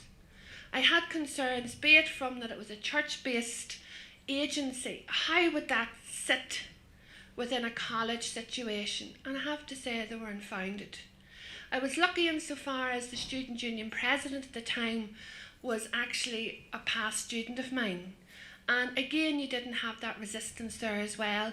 So Darren, as I said, was involved, and they just got involved like everybody else. And again, the message was spread. The next thing that I would say would be subtle yet powerful. The first year that the Archbishop's Drug Initiative were involved wasn't in a public display, but what we had used was Darren had come up with a PowerPoint presentation that was a rolling presentation that was available on all of our big screens throughout the Institute. And considering that you've sort of 5,000 to 6,000 sort of students plus staff, these large screens available all across the various schools and public areas for the Fit for Life sort of week or focus on alcohol, that PowerPoint ran. And I remember Darren saying to me, we just had a cup of tea in the canteen, and he said, would you take a look at that? People were actually stopped in their tracks, you know, just following the PowerPoint. So it didn't have to be in your face. So again, the subtlety actually was quite powerful as well. So over the years, we've had further cooperation. The first being the launch of the national launch of the prayer book that you have in your pack. And the other one then is the Rate My Drinking assessment. This is hoped that this will go live on the IBDI website. And again, we used it last year as a pilot just to sort of assess how, you know, your drinking would be. So it's hoped that this will be used for National Alcohol Awareness Week at the end of March. So we have some publicity photographs then of the launch of the prayer book. So again, just done in the main sort of, we would call it the Whittaker area of the college, and it was again a main thoroughfare. So again, it highlighted the role of the Archbishop's Drug Initiative, and we had Bishop Eamon down for the morning as well. So taking it forward then, as chaplains that are maybe here, how can you adopt this in your own environment? First things first, I would say create community. You know, people are involved, people that feel part of it. Also, extend that invitation. I was in that fortunate position in which I could say, would you like to be welcomed into DKIT? Likewise, I could also, with the other hand, welcome students to be involved. So you have that sort of two-handed approach there. But I suppose if we really wanted to take it further, no one better than Pope Francis himself. And again, he says here, an evangelising community knows that the Lord has taken the initiative. He has loved us first, and therefore we can move forward, boldly taking the initiative, go out to others, seek those who have fallen away, and stand at the crossroads and welcome the outcast. We had a celebration in Newry on Monday evening of youth ministry within the diocese, and the guest speaker spoke about, even with youth ministry, getting those that are outside of the box involved. And certainly within a college community, for us that was enabling the media society, it was maybe enabling sports students or whatever, not the ones that are at mass every week or at mass within the college, because you'll have them, but it's the others that you sort of take in that will actually feel part of the community, and therefore sort of it replicates. And very much a college community is like a mini parish, you know, because you have that sense of element. So again, our work has touched on those that wouldn't normally be at mass sort of on a Sunday. As I said, challenge those that have the gifts. And if you want your PRO, there's a very good poster here. So it says, again from Pope Francis, "Dear young people, do not bury your talents, the gifts that God has given you, and do not be afraid to dream great things." So if you're looking for volunteers, that's a great way of getting them to use their talents and getting them to share their gifts. There's more to education than their academic studies. And so it's therefore good to use your gifts. And just finally, just as a word of, I suppose, encouragement, as I said, take the first step. Be involved and be supportive. Bear fruit and rejoice. So thanks very much, everybody.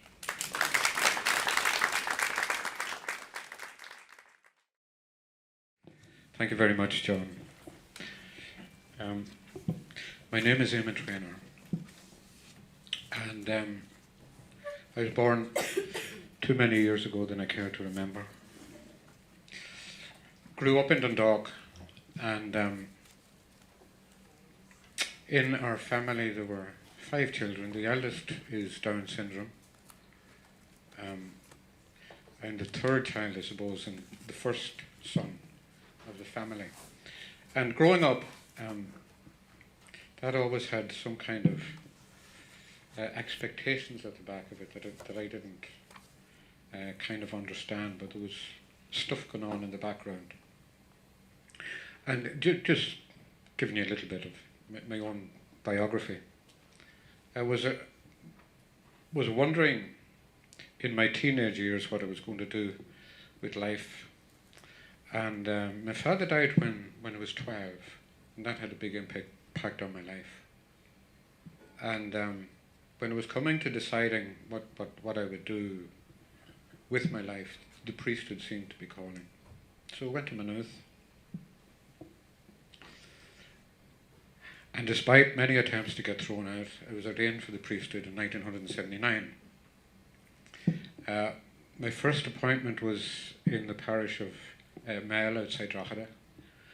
And then I was in South Armagh in the parish of Drumatee for 6 years. And thinking about that, lately, and the impact of being a curate who felt very much alone in South Armagh during the time of the hunger strikes and all kinds of stuff going on, and dealing with occasionally kidnapping, very often shootings and bombs and stuff like that. We didn't have the same resources for healing as perhaps are available nowadays. It's just part of my biographical history. And I just wonder sometimes about the impact of all of that. And it's important, to talk about it at some times or other. After Drumatee, I came back to the parish that I'm actually in now, and was a curate there for 7 years. I went back north to the Loop in County Derry and Moneymore. At the time when there was that spate of tit-for-tat killings at the end of the Troubles.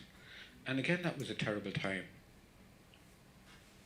And in that particular situation, the parish priest that I had was a chronic alcoholic. God love him and God bless him. So there was no support there either. After that, I came back to RD and went to Cullen. And about 12 years ago, I reached my rock bottom in terms of misuse of alcohol. And thankfully, through the AA program, Alcoholics Anonymous, and the help of God, I'm here alive today and reasonably well. I can't say that I'm completely sane. I won't claim sanity at all, but we're here. one of the things I want to say about that is, to all of the young people especially, you don't necessarily have to go down that road. And if you find yourself having physical, emotional, spiritual problem at any time in your life, get help before you reach crisis point. And there are so many helps available. And one of the wonderful things about the IBDI initiative is that it's signposting what's going on to help. In recovery, one of the things that I have become convinced about is the necessity of prayer and developing our own spirituality, and integrating that into whatever parish groups we have and saying, this is what we're about. So today I want to begin by talking a little about the spiritual experience of prayer, and then to look at the 12 steps and say, how might these be a model for parish initiatives, or indeed any group or any individual? How does this thing work?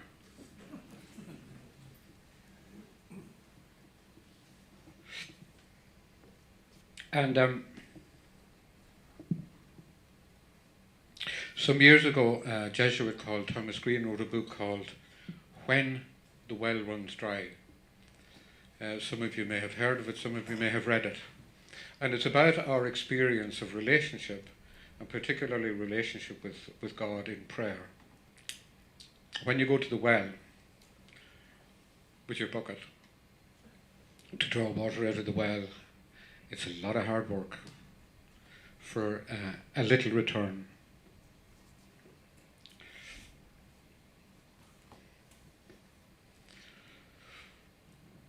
It's a lovely pump, isn't it? I don't know, is it working now? As things developed in life, man got a pump so that the water from the well flowed a bit more freely. So with less work, there was greater return. As when you visit a river or a stream, the water's just flowing. And sometimes an experience we have most often in Ireland, you can't see it too clearly there, but it just rains. And Thomas Green would talk about that as being in ecstasy. We wouldn't, of course, with our experience of rain. But if you're somebody who lives in the dry places, in desert country, the experience of rainfall and the refreshing and all of that brings is absolutely wonderful. Of course, in the desert, sometimes the well runs dry. And in your own personal lives, in your parish groups, whatever they're like, there are times when you might feel so frustrated or so empty that God doesn't appear to be there. When the well runs dry, according to Thomas Green, is the time to sit down and to wait, to be silent, and to wonder.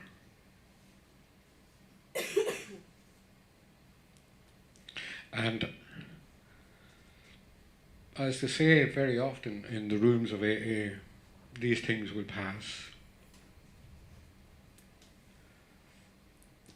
And we get other experiences and visions of water and the well. Talking about prayer and talking about spirituality and talking about religion I think it's important to recognize that they're different. And everybody is called to be spiritual in some sense. Because on the day we're baptized,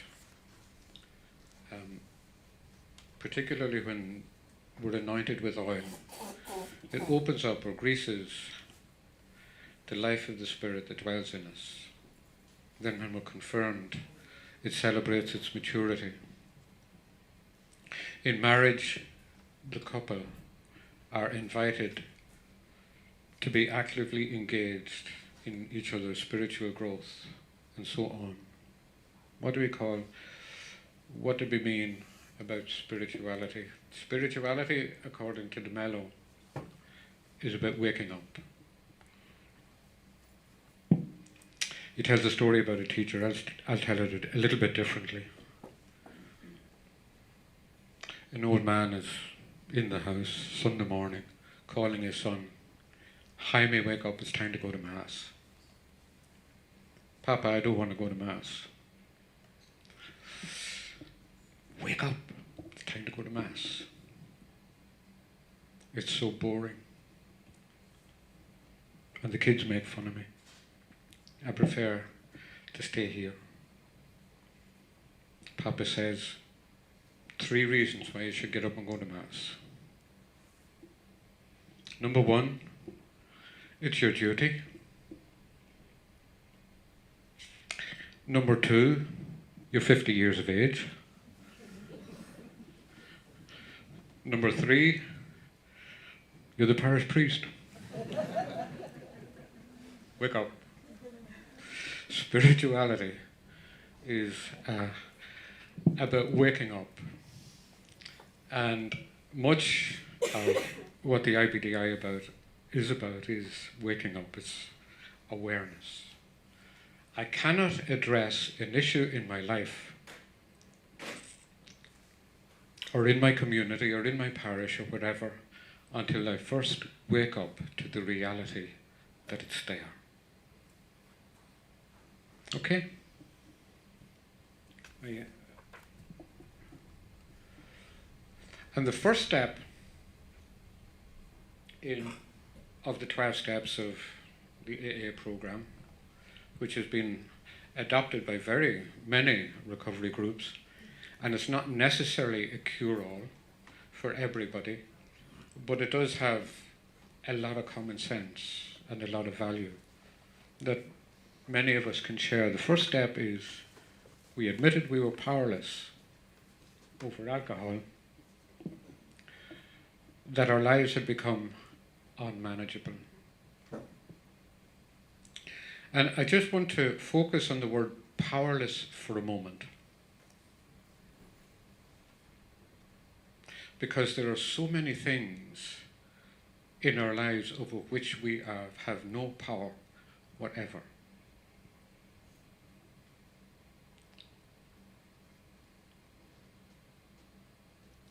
If you're sick, and I'll ask the ladies to excuse me before I say this, if you're sick and you have diarrhea, there's absolutely nothing you can do to stop it. Powerless. And that's only one small example. I'm powerless at any given time about how I feel, what my emotions are. I'm completely powerless about what other people think of me or say about me. And there are so many things. But for the alcoholic or the drug addict, they're powerless over a substance which robs them of their freedom, spiritually, physically, and emotionally. And until we admit there's a problem, there's no going forward. So until communities admit there's a problem in our parish community, this stuff's going on, big time. Let's get at it. Came to believe that a power greater than myself could restore us to sanity. When the writers of the big book, the 12 Steps, the first 100, talk about a power greater than themselves, the power they speak about is the one true God of the Judeo-Christian tradition. However, as time went on, they came to realize that it's important for individuals to recognize and to name your own power, how you worship God. And it's not the same for everybody, and it's not even the same for everybody in the Catholic Church. Our image of God is unique to us, and it's valid. What the Church gives us is ritual, and what the Church gives us is dogma, and most importantly, what the Church gives us is stories about Jesus Christ, who is and was the one individual who's totally awake. So came to believe that a power greater than ourselves could restore us to sanity. I told you earlier on I was insane. And, just keep that in mind all the time. And insanity runs riot, particularly when we're dealing with addictive situations. And the third step is to make a decision, nothing more. Just to make a decision. To turn our lives over to the care of God as we understood Him. And that means, and it's a frightening thing really when you actually get down to do it, to get down on your knees and put your hands and your whole life totally at the mercy of God.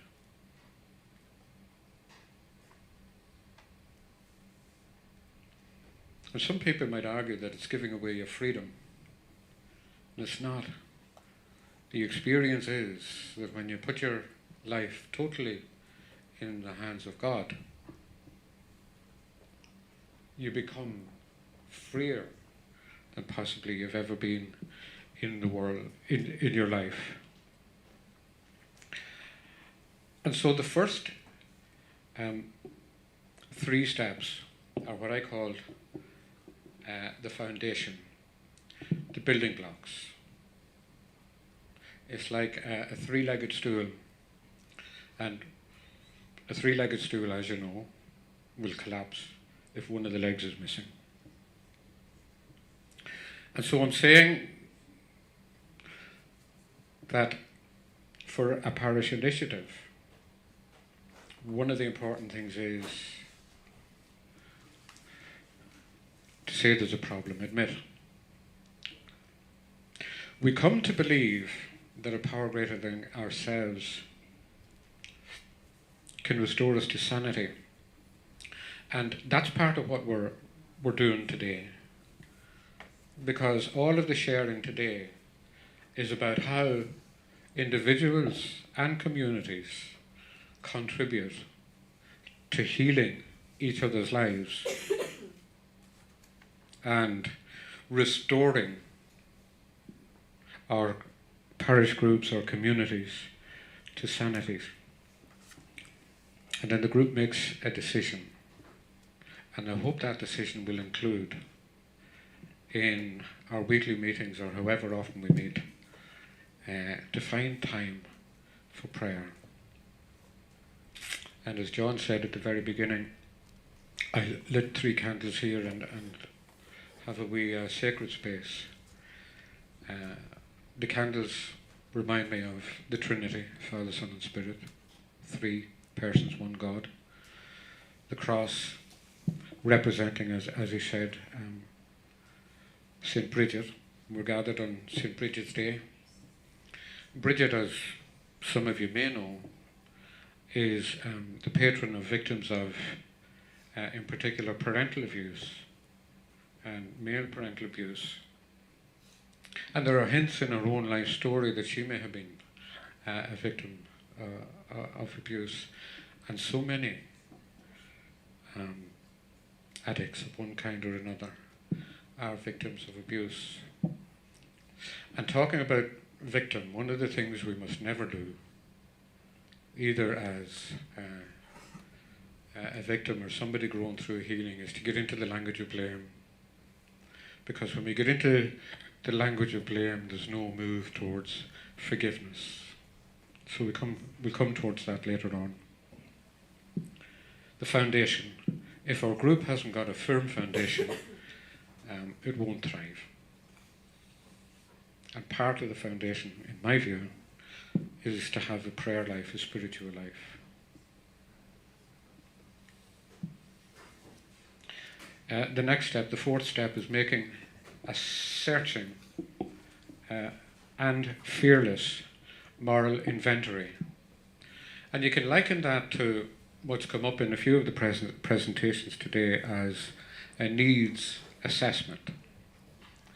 Being absolutely honest and truthful, first of all, about what's going on in our own lives, and secondly, what's happening out there.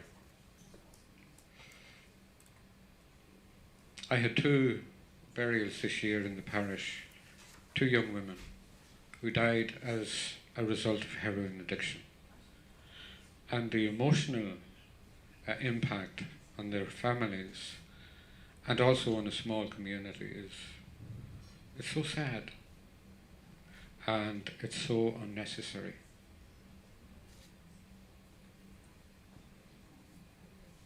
How can we help avoid that in the future? Fearless moral inventory. Look at everything. Look at all the, I won't say the word, horse manure. And then the next thing to do is to admit to God, to ourselves, and to one other human being the exact nature of our wrongs. And I would say for anybody growing up in relationships, that's an important thing to do from time to time with your spiritual advisor, with your best friend, with your mentor, or somebody, to be totally honest about yourself. But be careful who you choose. Choose somebody whom you know will not judge you in any way. Some of our pastors are good at that. Some of our religious sisters are far better at that than we are. And can I say, the church at the moment owes a wonderful sense of gratitude to the work of the religious sisters in the whole area of recovery.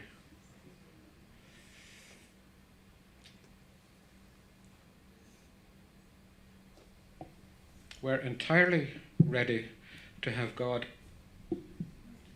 remove all these defects of characters when we make a moral inventory. It's like in a shop, stock taking, putting on one side all the good things about myself, putting on the other side all the bad things about myself, and seeking to work on the good stuff and slowly pair off the bad stuff later on in step 9 by making amends. But our greatest failures, if you like, tell us what our character defects are. And our character defects, in spiritual terms, are what keep us from being fully human. Like one of the big character defects among most addicts is procrastination. What's procrastination? I said, I'll tell you next week.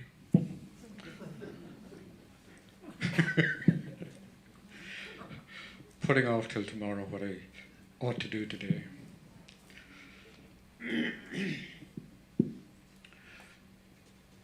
So we become aware of our character defects, and we choose to try and do something about it. And again, we turn to God in prayer, down on our knees, humbly ask God to do it.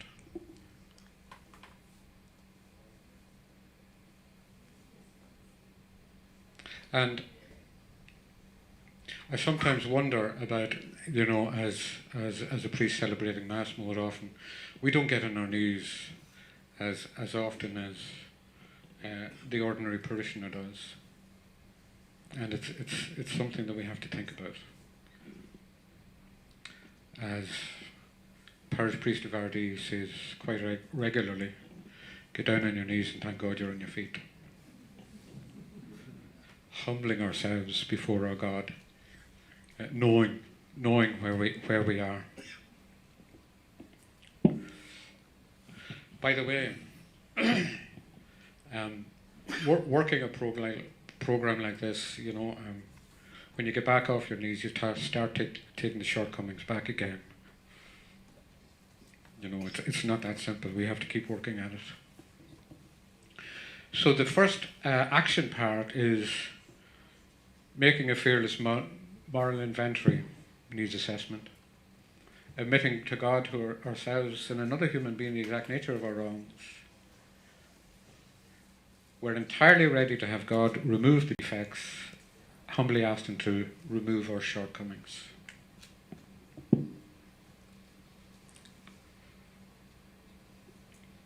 Made a list of all the persons we harmed, became willing to make amends to them all. Something we have to do. And that's something that most people do naturally. If we're not insane, if we're not sick.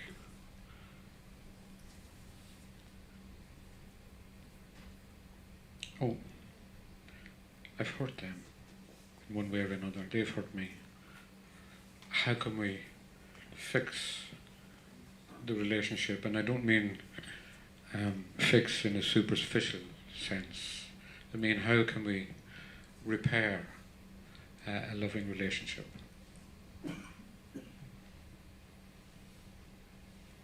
And become willing to make amends. There's a lot in the spirituality of AA that's about willingness. The how of the 12 Steps program is honesty, openness, and willingness. At least if we get to the situation, the position in which we're willing, we're on the road. And that's in the whole of our spiritual lives as well. May direct amends to such people wherever possible, except when to do so would injure them or others. And I came to understand a little bit about how to injure them or others in the early stages of recovery, when listening to a tape about a guy from Australia, I think it was, who was a notorious alcoholic in his day and robbed banks, all kinds of stuff to feed his habit. And when it was coming to step 9, making amends, well, he had none of the money left anyway, so he couldn't give it back. If he went and said to the bank manager, listen, I robbed your bank 20 years ago, he'd be in jail for the next 20 years, and he'd be no support to his family, and so on. And what I'm saying about that is that you can't put your family or anybody else in a position of harm when you're making amends. And it's important for all of us at various stages in our life, but particularly in that type of work, to have a wise mentor. It's important to all of us from time to time to have a wise mentor. And for the young people, hopefully, your best mentor is your parents. I call those two steps forgiveness. And what I want to say about forgiveness is about letting go of the hurt, first of all, that we have caused, and secondly, that has been done to us. And three things I say that it's important to have on our lips. I love you. I'm sorry. I forgive you. And that needs to be followed up by action in trying, slowly but surely, to change our lives around. Just quickly to go through the last 3 steps. Continue to take more personal inventory, and when we were wrong, promptly admitted it. For all of the projects, it's important from time to time to sit down and say, listen, how are we doing? Keep taking the inventory. Are the things that are working, are the things that are not? If the things that are not working, throw them out. If there are things that are working well, let's keep them and build on them. Continue to take moral inventory. Sought through prayer and meditation to improve our conscious contact with God as we understood Him. Praying only for ourselves, for knowledge of His will for us, and the power to carry it out. God's will. God's will. Not my will. God's will. Very important. God's will. We're all somehow infected with the disease of our own ego and promoting our own will. It's important that we give space at least to be willing to do God's will. And finally, having had a spiritual awakening as a result of these steps, we try to carry this message to alcoholics and to practice these principles in all of our affairs. So we try to practice what we've learned. So to summarize, really, the first part of the recovery program of the 12 steps is about building the foundation, 3-legged stool. The next step is about getting into action and taking inventory and seeing what we have to do to improve our own situation.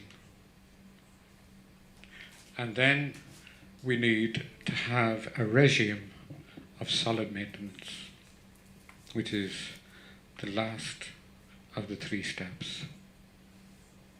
Continually taking moral inventory,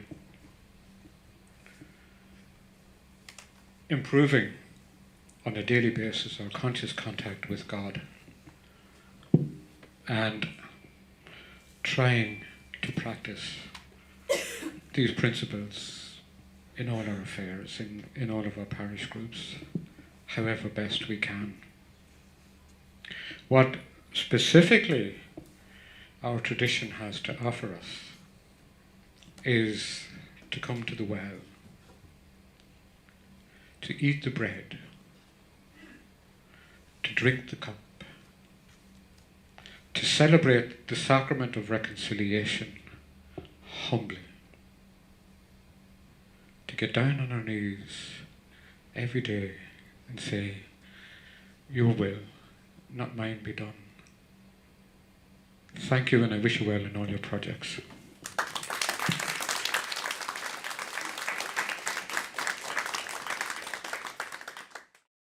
We thank Ger Brennan, for joining us today.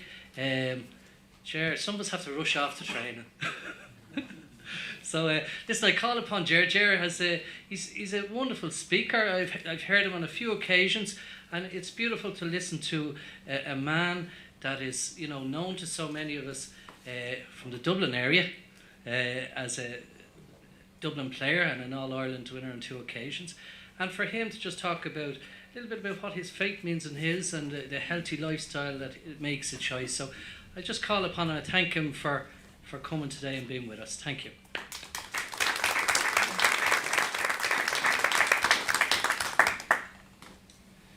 Thanks, John, for the invitation, and it's great to be here with you today. Sorry for not being here earlier on this morning. We're still going well with my club, so St Vincent's in Marino. We're in the All-Ireland semi-final in 2 weeks, so we're on a training camp in Johnstown Bridge at the moment. So we were out there this morning in the lovely weather. So this is a nice break, a nice bit of heat, and lovely coffee down there as well, just to warm my hands. So thanks very much. But we are out there training again this afternoon, so I won't keep you too long. I suppose when Bishop Eamon rang me before the Christmas to ask me would I be interested in coming and getting involved with the day, I suppose I thought to myself, what could I possibly say to influence people who are suffering from addiction, who've gone through addiction, or who are working with people through addiction? Because as I would say it, I've had a very, very handy life. I grew up in Dorsestry in the town, one of 9 kids, chatting to Darren there as well, and he tells me from Hill Street, my mother's from Hill Street, Granville Street flats there as well, and they always looked after us. They pretty much sheltered us from most of the dangers that were there growing up in the north inner city. So in many ways I feel a bit inadequate in speaking with you here today, because the only things that I'm addicted to is chocolate and football, and that's the truth, you know. So I just guess I want to just tell you a bit about myself and a bit about what I believe in, why I do believe in it, and in many ways to, you know, tie in with Father Trainer's point there at the end, what sustains you through times of hardship and through times of difficulty. So there's a couple of scripture passages which I've always been drawn to as regards sport and achievements, and then there's many other scripture passages which I spend time reflecting on a regular basis. So who I am is Jared Brennan, or Jared, in case my mother's watching, because she always gives out to me if I say Jared. And I see Father Grace there as well. I was involved in the Garnish Gospel Choir for many years, and she used to give out when she heard people calling me Jerry in the Gospel Choir as well. So it's Jared. But no, I'm known, I guess, for football in Dublin, and quite often people would associate me with religious talks or someone who's very, very religious. And while I don't shy away from these titles, I don't just see myself in those 2 boxes. I think I'm more than those 2 images that people may have of me, and I think each and every one of us here is more than what people just see. I think there's a whole deeper reality to humanity, and for me that deeper reality finds expression through spending time with Christ, through spending time in prayer, through reconciling when I make mistakes, through reconciling again for making the same mistake, and for doing it again for making the same mistake for the 3rd time. But I only ever find true happiness, true contentness through deepening my relationship with Jesus Christ, and everything else I do flows through that. So sport for me is a big part of my life, and it always has been quite natural to me. I played everything in school. I went to Belvedere College, which is a Jesuit school. St. Ignatius Loyola is the founder of the Jesuits, and his spirituality is something which is pretty much part of who I am today, and I'm pretty proud to say that, and I'm pretty proud to say that I had a great education in Belvedere as regards faith formation. But to go back to sport for a moment, when I started in 1st year, there was Mr. Phil Conway, some of you may or may not know him, and he was a great man for sports around the country. And he said to us in 1st year, he says, play as many sports as you can, because the more sport you play, the less time you spend in class. So straight away, I thought to myself, this is brilliant, and and Belvedere has tons and tons of sports available for kids. So I wasn't in class at all. So I think that's why I got on so well during my time there. And as you grow older, you begin, well, sport becomes a bit more serious, and you know, life can become more serious. But you kind of have to step away from that and look at the reasons why you do something. You know, you got to go back to a childlike mentality where you did something because you enjoyed it, because you got a great kick out of it. And, you know, growing up and playing with Dublin, there are a lot of pressures there on what's expected of you. And indeed, the competition just within the squad is pretty intense, and every training session you're at, you're being watched and you're being scrutinised. So it's something you kind of learn to deal with, and it is something which it is quite pressurising. And I guess I've been able to cope with it quite well, you know, to date, but not just on my own. In many ways through my father, through some of my mentors I would have had, but primarily through my faith in Christ. So when you look at an athlete, you look at what they need to feed themselves, what they need to put into their body in order to get the best out of themselves. And remove ourselves from an athlete or anything like that. We all like doing exercise. It's something that is hard to do, but we all enjoy it, having gone for a long walk or having gone for a run or wherever it is that we do. And on a scientific level, a physiological level, the brain will give you endorphins, which make you feel good about yourself. Okay, they make you feel good about yourself. So that sustains me as regards my reward for looking after my body, for putting the right food into myself. But like I mentioned at the start, I'm not just a sports person. I'm someone who I believe has a lot more to give to life than just being a sport person. And I guess that involves my faith and trying to sustain my faith. Throughout my life, I have been very fortunate to have had a great sense of God in my life. Growing up in Dorsetry and being heavily involved in Garner Street Church over many years, I've always felt drawn towards the church. I've always felt like I belonged to the church. And while I didn't necessarily understand, and still don't understand everything that goes on within the church and within the sacraments, going to Mass, going to church, being in those groups is something which is very, very natural to me. When I went to college, I probably drifted a bit. I was studying theology and Irish hermeneutics, and while I was learning about theology, I certainly wasn't living out theology. I got caught up in the temporal things of life, and I still do here and there. I late nights out, enjoying a few pints and a few more, and yeah, just not concentrating on my studies, but primarily not giving time and giving discipline to my faith, because that was what really sustained me. But there was a time in the Gaeltacht in Dunquin, second year of college, where I was in a bad place. I had 100 people around me. We were in the pub, we were singing, dancing, Kayleys, you name it, great fun. But I felt empty, I felt alone, I felt very unhappy about myself. I didn't feel depressed. I don't suffer from depression, or never have been clinically depressed. But I felt like, I'm missing out on something. And I knew what I was missing out on was my faith and my personal relationship with Jesus Christ.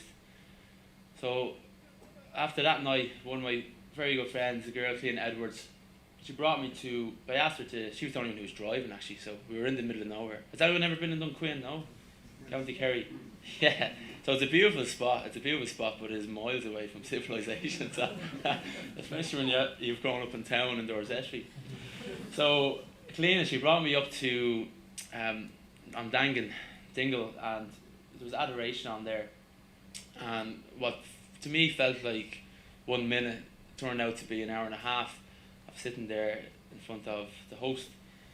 And I don't know what went on, but I came out there and I felt renewed, I felt fortunate, I felt lucky that Christ was calling me back, that my friends around me, particularly Clean, it was through her faith inspiring me and bringing me back to Christ. But it was a moment of realisation that while physically I can eat the right food, I can do as many laps as the pitch as you want, I can enjoy social lives, I can have girlfriends, you can have best friends. Nothing of really fulfills me unless Christ is part of those experiences. And you know, I was speaking at John Paul II Awards in Carlow last night in the Kildare and Loughlin diocese, and there was 400 young people between 16 and 18 receiving the awards, and I thought this was pretty impressive. And for me, I feel, well, what I said to them as regards my relationship with Christ, I said I feel attracted to Christ. No more than we feel attracted to men, I feel attracted to women. I said, or boyfriend or girlfriend, in their case, I feel attracted to Christ. But the thing about Christ is there's no jealousy involved. And even if you go offside for a while, he'll still take you back. And that's where you have to reconcile, you know. So I said, Christ is the best girlfriend or boyfriend you can ever have. And whether that leads you to vocation or leads you to living out your faith through family life and through children and stuff, well, so be it. But to have Christ as the source of whatever it is you do, I think you'll go fine in life. And I guess it ties in with one aspect of English spirituality, ad maiorem Dei gloriam, which I would have learned in school. And it is written above the altar in Garnetry Church for the greater glory of God, and to have the sense of God in your life, whether you're meeting someone, whether you're doing something practical, whether you're washing the dishes, going for a walk, whether you're in a row with something, to try to come back to God in your life, you will always do fine. You won't go wrong. Are there times when you'll make mistakes? Absolutely. You'll fall off the bandwagon. You'll be addicted to something. But if you can have a sense of Christ in your life, to the support of people around you, you never will go wrong. So, how does faith come into my sport? And I have a fancy little iPad here. They're giving them out, Bishop Eamon, after today, are they? No, I got mine on the way in, thanks Darren. But I'm only slagging. But I guess my talk is faith and healthy life choices. And I spent a lot of time thinking about what could I possibly say to people at this talk, and I still really don't know what I'm saying in many ways, but I'm just going with what makes sense to me and hoping the Spirit is working through me. But there are some, I'll go back to just, again, that AMDG, and to have a sense of God in your life no matter what it is you're doing. Playing with Dublin and being successful on the pitch, you know, I've been very, very lucky, I've been very, very privileged. But what I said after the 2011 All-Irelands, when we beat Kerry, anyone from Kerry? Yes, that's great. I feel good about myself now. Is that a temporal pleasure or is that a real deep pleasure? I don't know. Okay, but no, it's great to have everyone here. But when we bet Kerry, I was asked, you know, what did it feel like? And I said, look, it was euphoria. If you could bottle up the 15 seconds after the final whistle and take it around with you, you'd never want for anything again in your life. You'd be happy out. But as we know, life doesn't work like that. It ebbs and flows, and good times and bad times. But what I've always said and maintained is that for me, Ad Maiorem Dei Gloriam was very much a part of the squad mentality, the squad ethos. And we were a very spiritual squad, the 2011 squad in particular. And whatever we did it to the best of our abilities. We strove for excellence. We didn't look for perfection, as that is impossible, but we strove for excellence in how we applied ourselves on and off the pitch. And the sense of belonging to that group, the sense of being part of something great, was one of the best feelings I've ever had. And while professional sport and GEA, the county football and hurling, is professional, we don't get paid. We genuinely do not get paid, but everything else we do is the same as what the professionals do. Professional sports people are measured on their results, but I've always said that while winning that All-Ireland was brilliant, being part of that team was even more special, because there was a sense of togetherness, belonging, a sense of faith, a sense of Ad Maiorem Dei Gloriam in everything that we did. So that really, really sustained me, and that was an important way in how faith played a part in my success, and still does so today. I've often been asked, do you ever pray to win? And I've never prayed to win, because I don't believe in asking God to do things that you can do yourself. But if you can have a sense of God's in what you're doing, you'd be okay.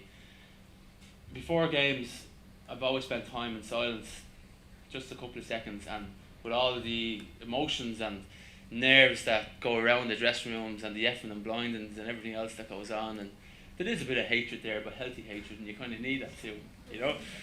But I always find a little corner and I just try to sit in silence. And Psalm 62 with a bit of Psalm 65 always comes into mind, and the song Only in God is my soul at rest. And that's a song that I nearly sing to myself, that I learned in school, and we used to sing before games and after games in the rugby pitches. And I just felt a calmness going onto the field that whatever the result was, it didn't matter, because God was with me. God was not on my side, so to speak, but he was with me in what I was doing, and all would be fine. So that's something I still try to do today. There's a couple of scripture passages which my brother Derek, my eldest brother, he is a very spiritual guy himself. As regards religion, I guess people's understanding of religion, unfortunately, is how often you attend mass, how religious, how spiritual a person is. I don't believe that. I don't think a person's moral disposition should be defined by how often they go to church. I think it should be defined in how they treat others on a daily basis. But if they can reflect on the reasons behind why they treat others with goodness and kindness, and why human beings are innately called to be that way, and if they can see Christ as the source through God, through the Spirit, well, I think it fully enriches their experience, which is what I do. So Derek is a spiritual guy. He's always sending me on quotes before games, religious quotes, got to do with sport. And for those of you who may be aware of some of St. Paul's writings, St. Paul referred to sport on a regular basis and getting the most of yourself. But I want to go back to 3 quotes in particularly, and I think it ties in with making right choices and healthy choices in your life. And for those of us suffering from addictions, and again, chocolate, I'm deadly serious, chocolate is brutal for me. I could be sitting in the house, I know I've had half a packet of Maltesers, and there's another half a packet in the press. I can't rest until they're all gone, until they're out of the house. And I can only imagine that's what it must be like to someone suffering from any substance abuse. But anyway, Derek says, one of the quotes he sent to me is from Deuteronomy. And chapter 31, verse 6, it says, "Be strong and courageous. Do not fear or be in dread of them, for it is the Lord your God who goes with you. He will not leave you or forsake you." So, for them, do not fear or be in dread of them. For a sport, it can be the opposition. But for me, I've never really cared about the opposition. On a practical level, you look at what they're good at, you look at tactically how they try to play. But them, for me, is my own fears, my own worries and concerns. So do not fear or be in dread of them. Because knowing that God is with you, knowing that you are human and you will have these fears and these desires for substances and doing wrong, but if you can keep coming back to God, I think that will sustain you and help you make the right choice. Isaiah, I have 20 quotes here. Is that all right? Is it? I'll set you up for mass tomorrow. All right. Maybe Bishop Raymond, you might give them the day off tomorrow. Yeah. I got this from your homily there a few weeks. Yes, no. But no, I have 2 more. And Isaiah is someone who's always interested me, and again, I enjoy studying him in college in 3rd year. But he says, "But they who wait for the Lord shall renew their faith. They shall mount up with wings like eagles. They shall run and not be weary. They shall walk and not faint." And again, that's something which has always given me tremendous strength.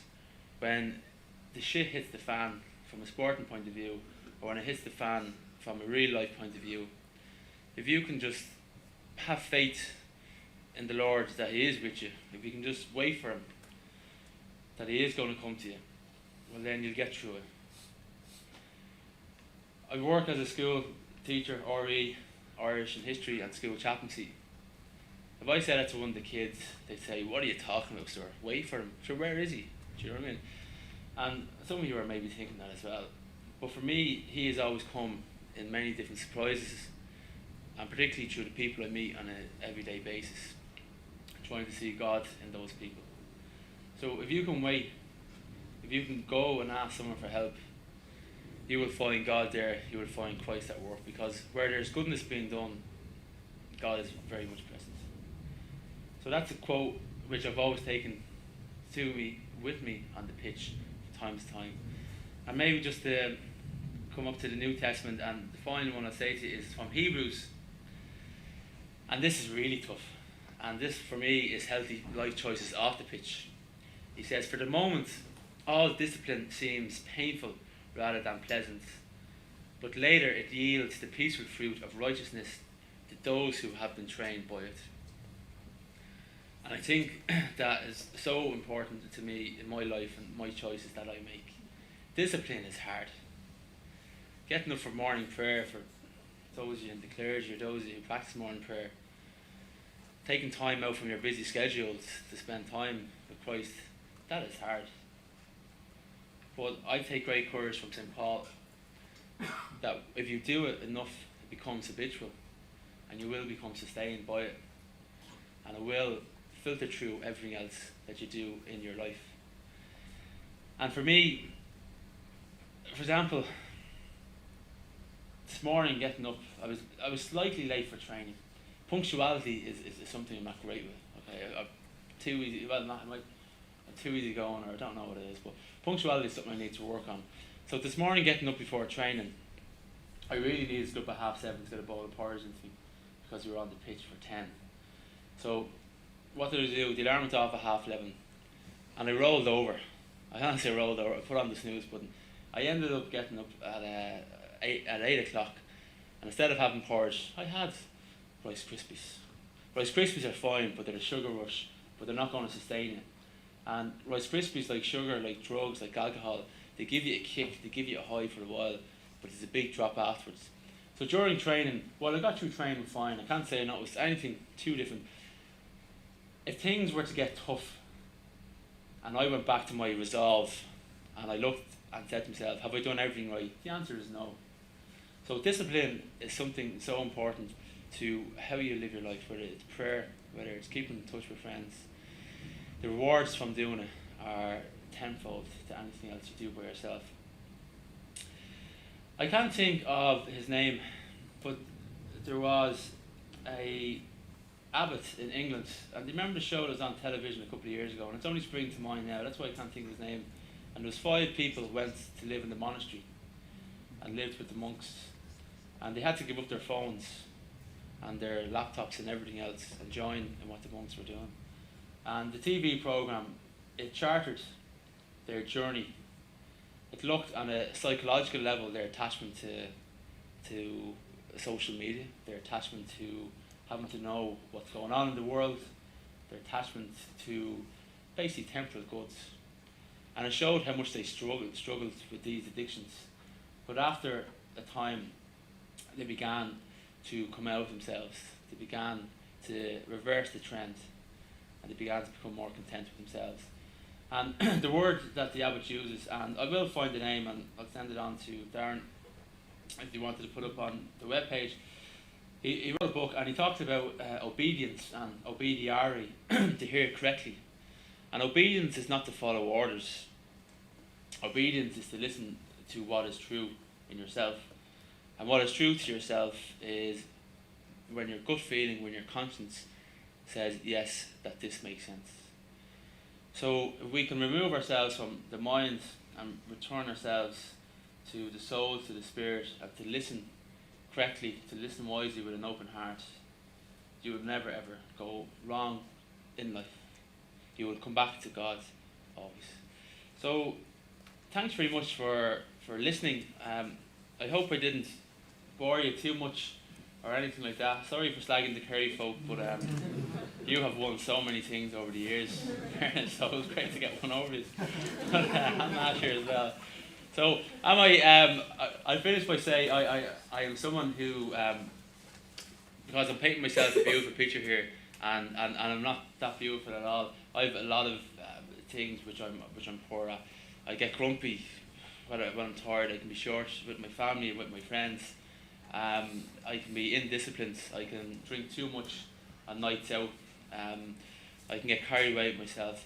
But I also feel very, very fortunate that through my own personal relationship with Christ, through seeing Christ in my family, particularly my parents, and through seeing Christ in my friends, I've always been kept on the straight and narrow.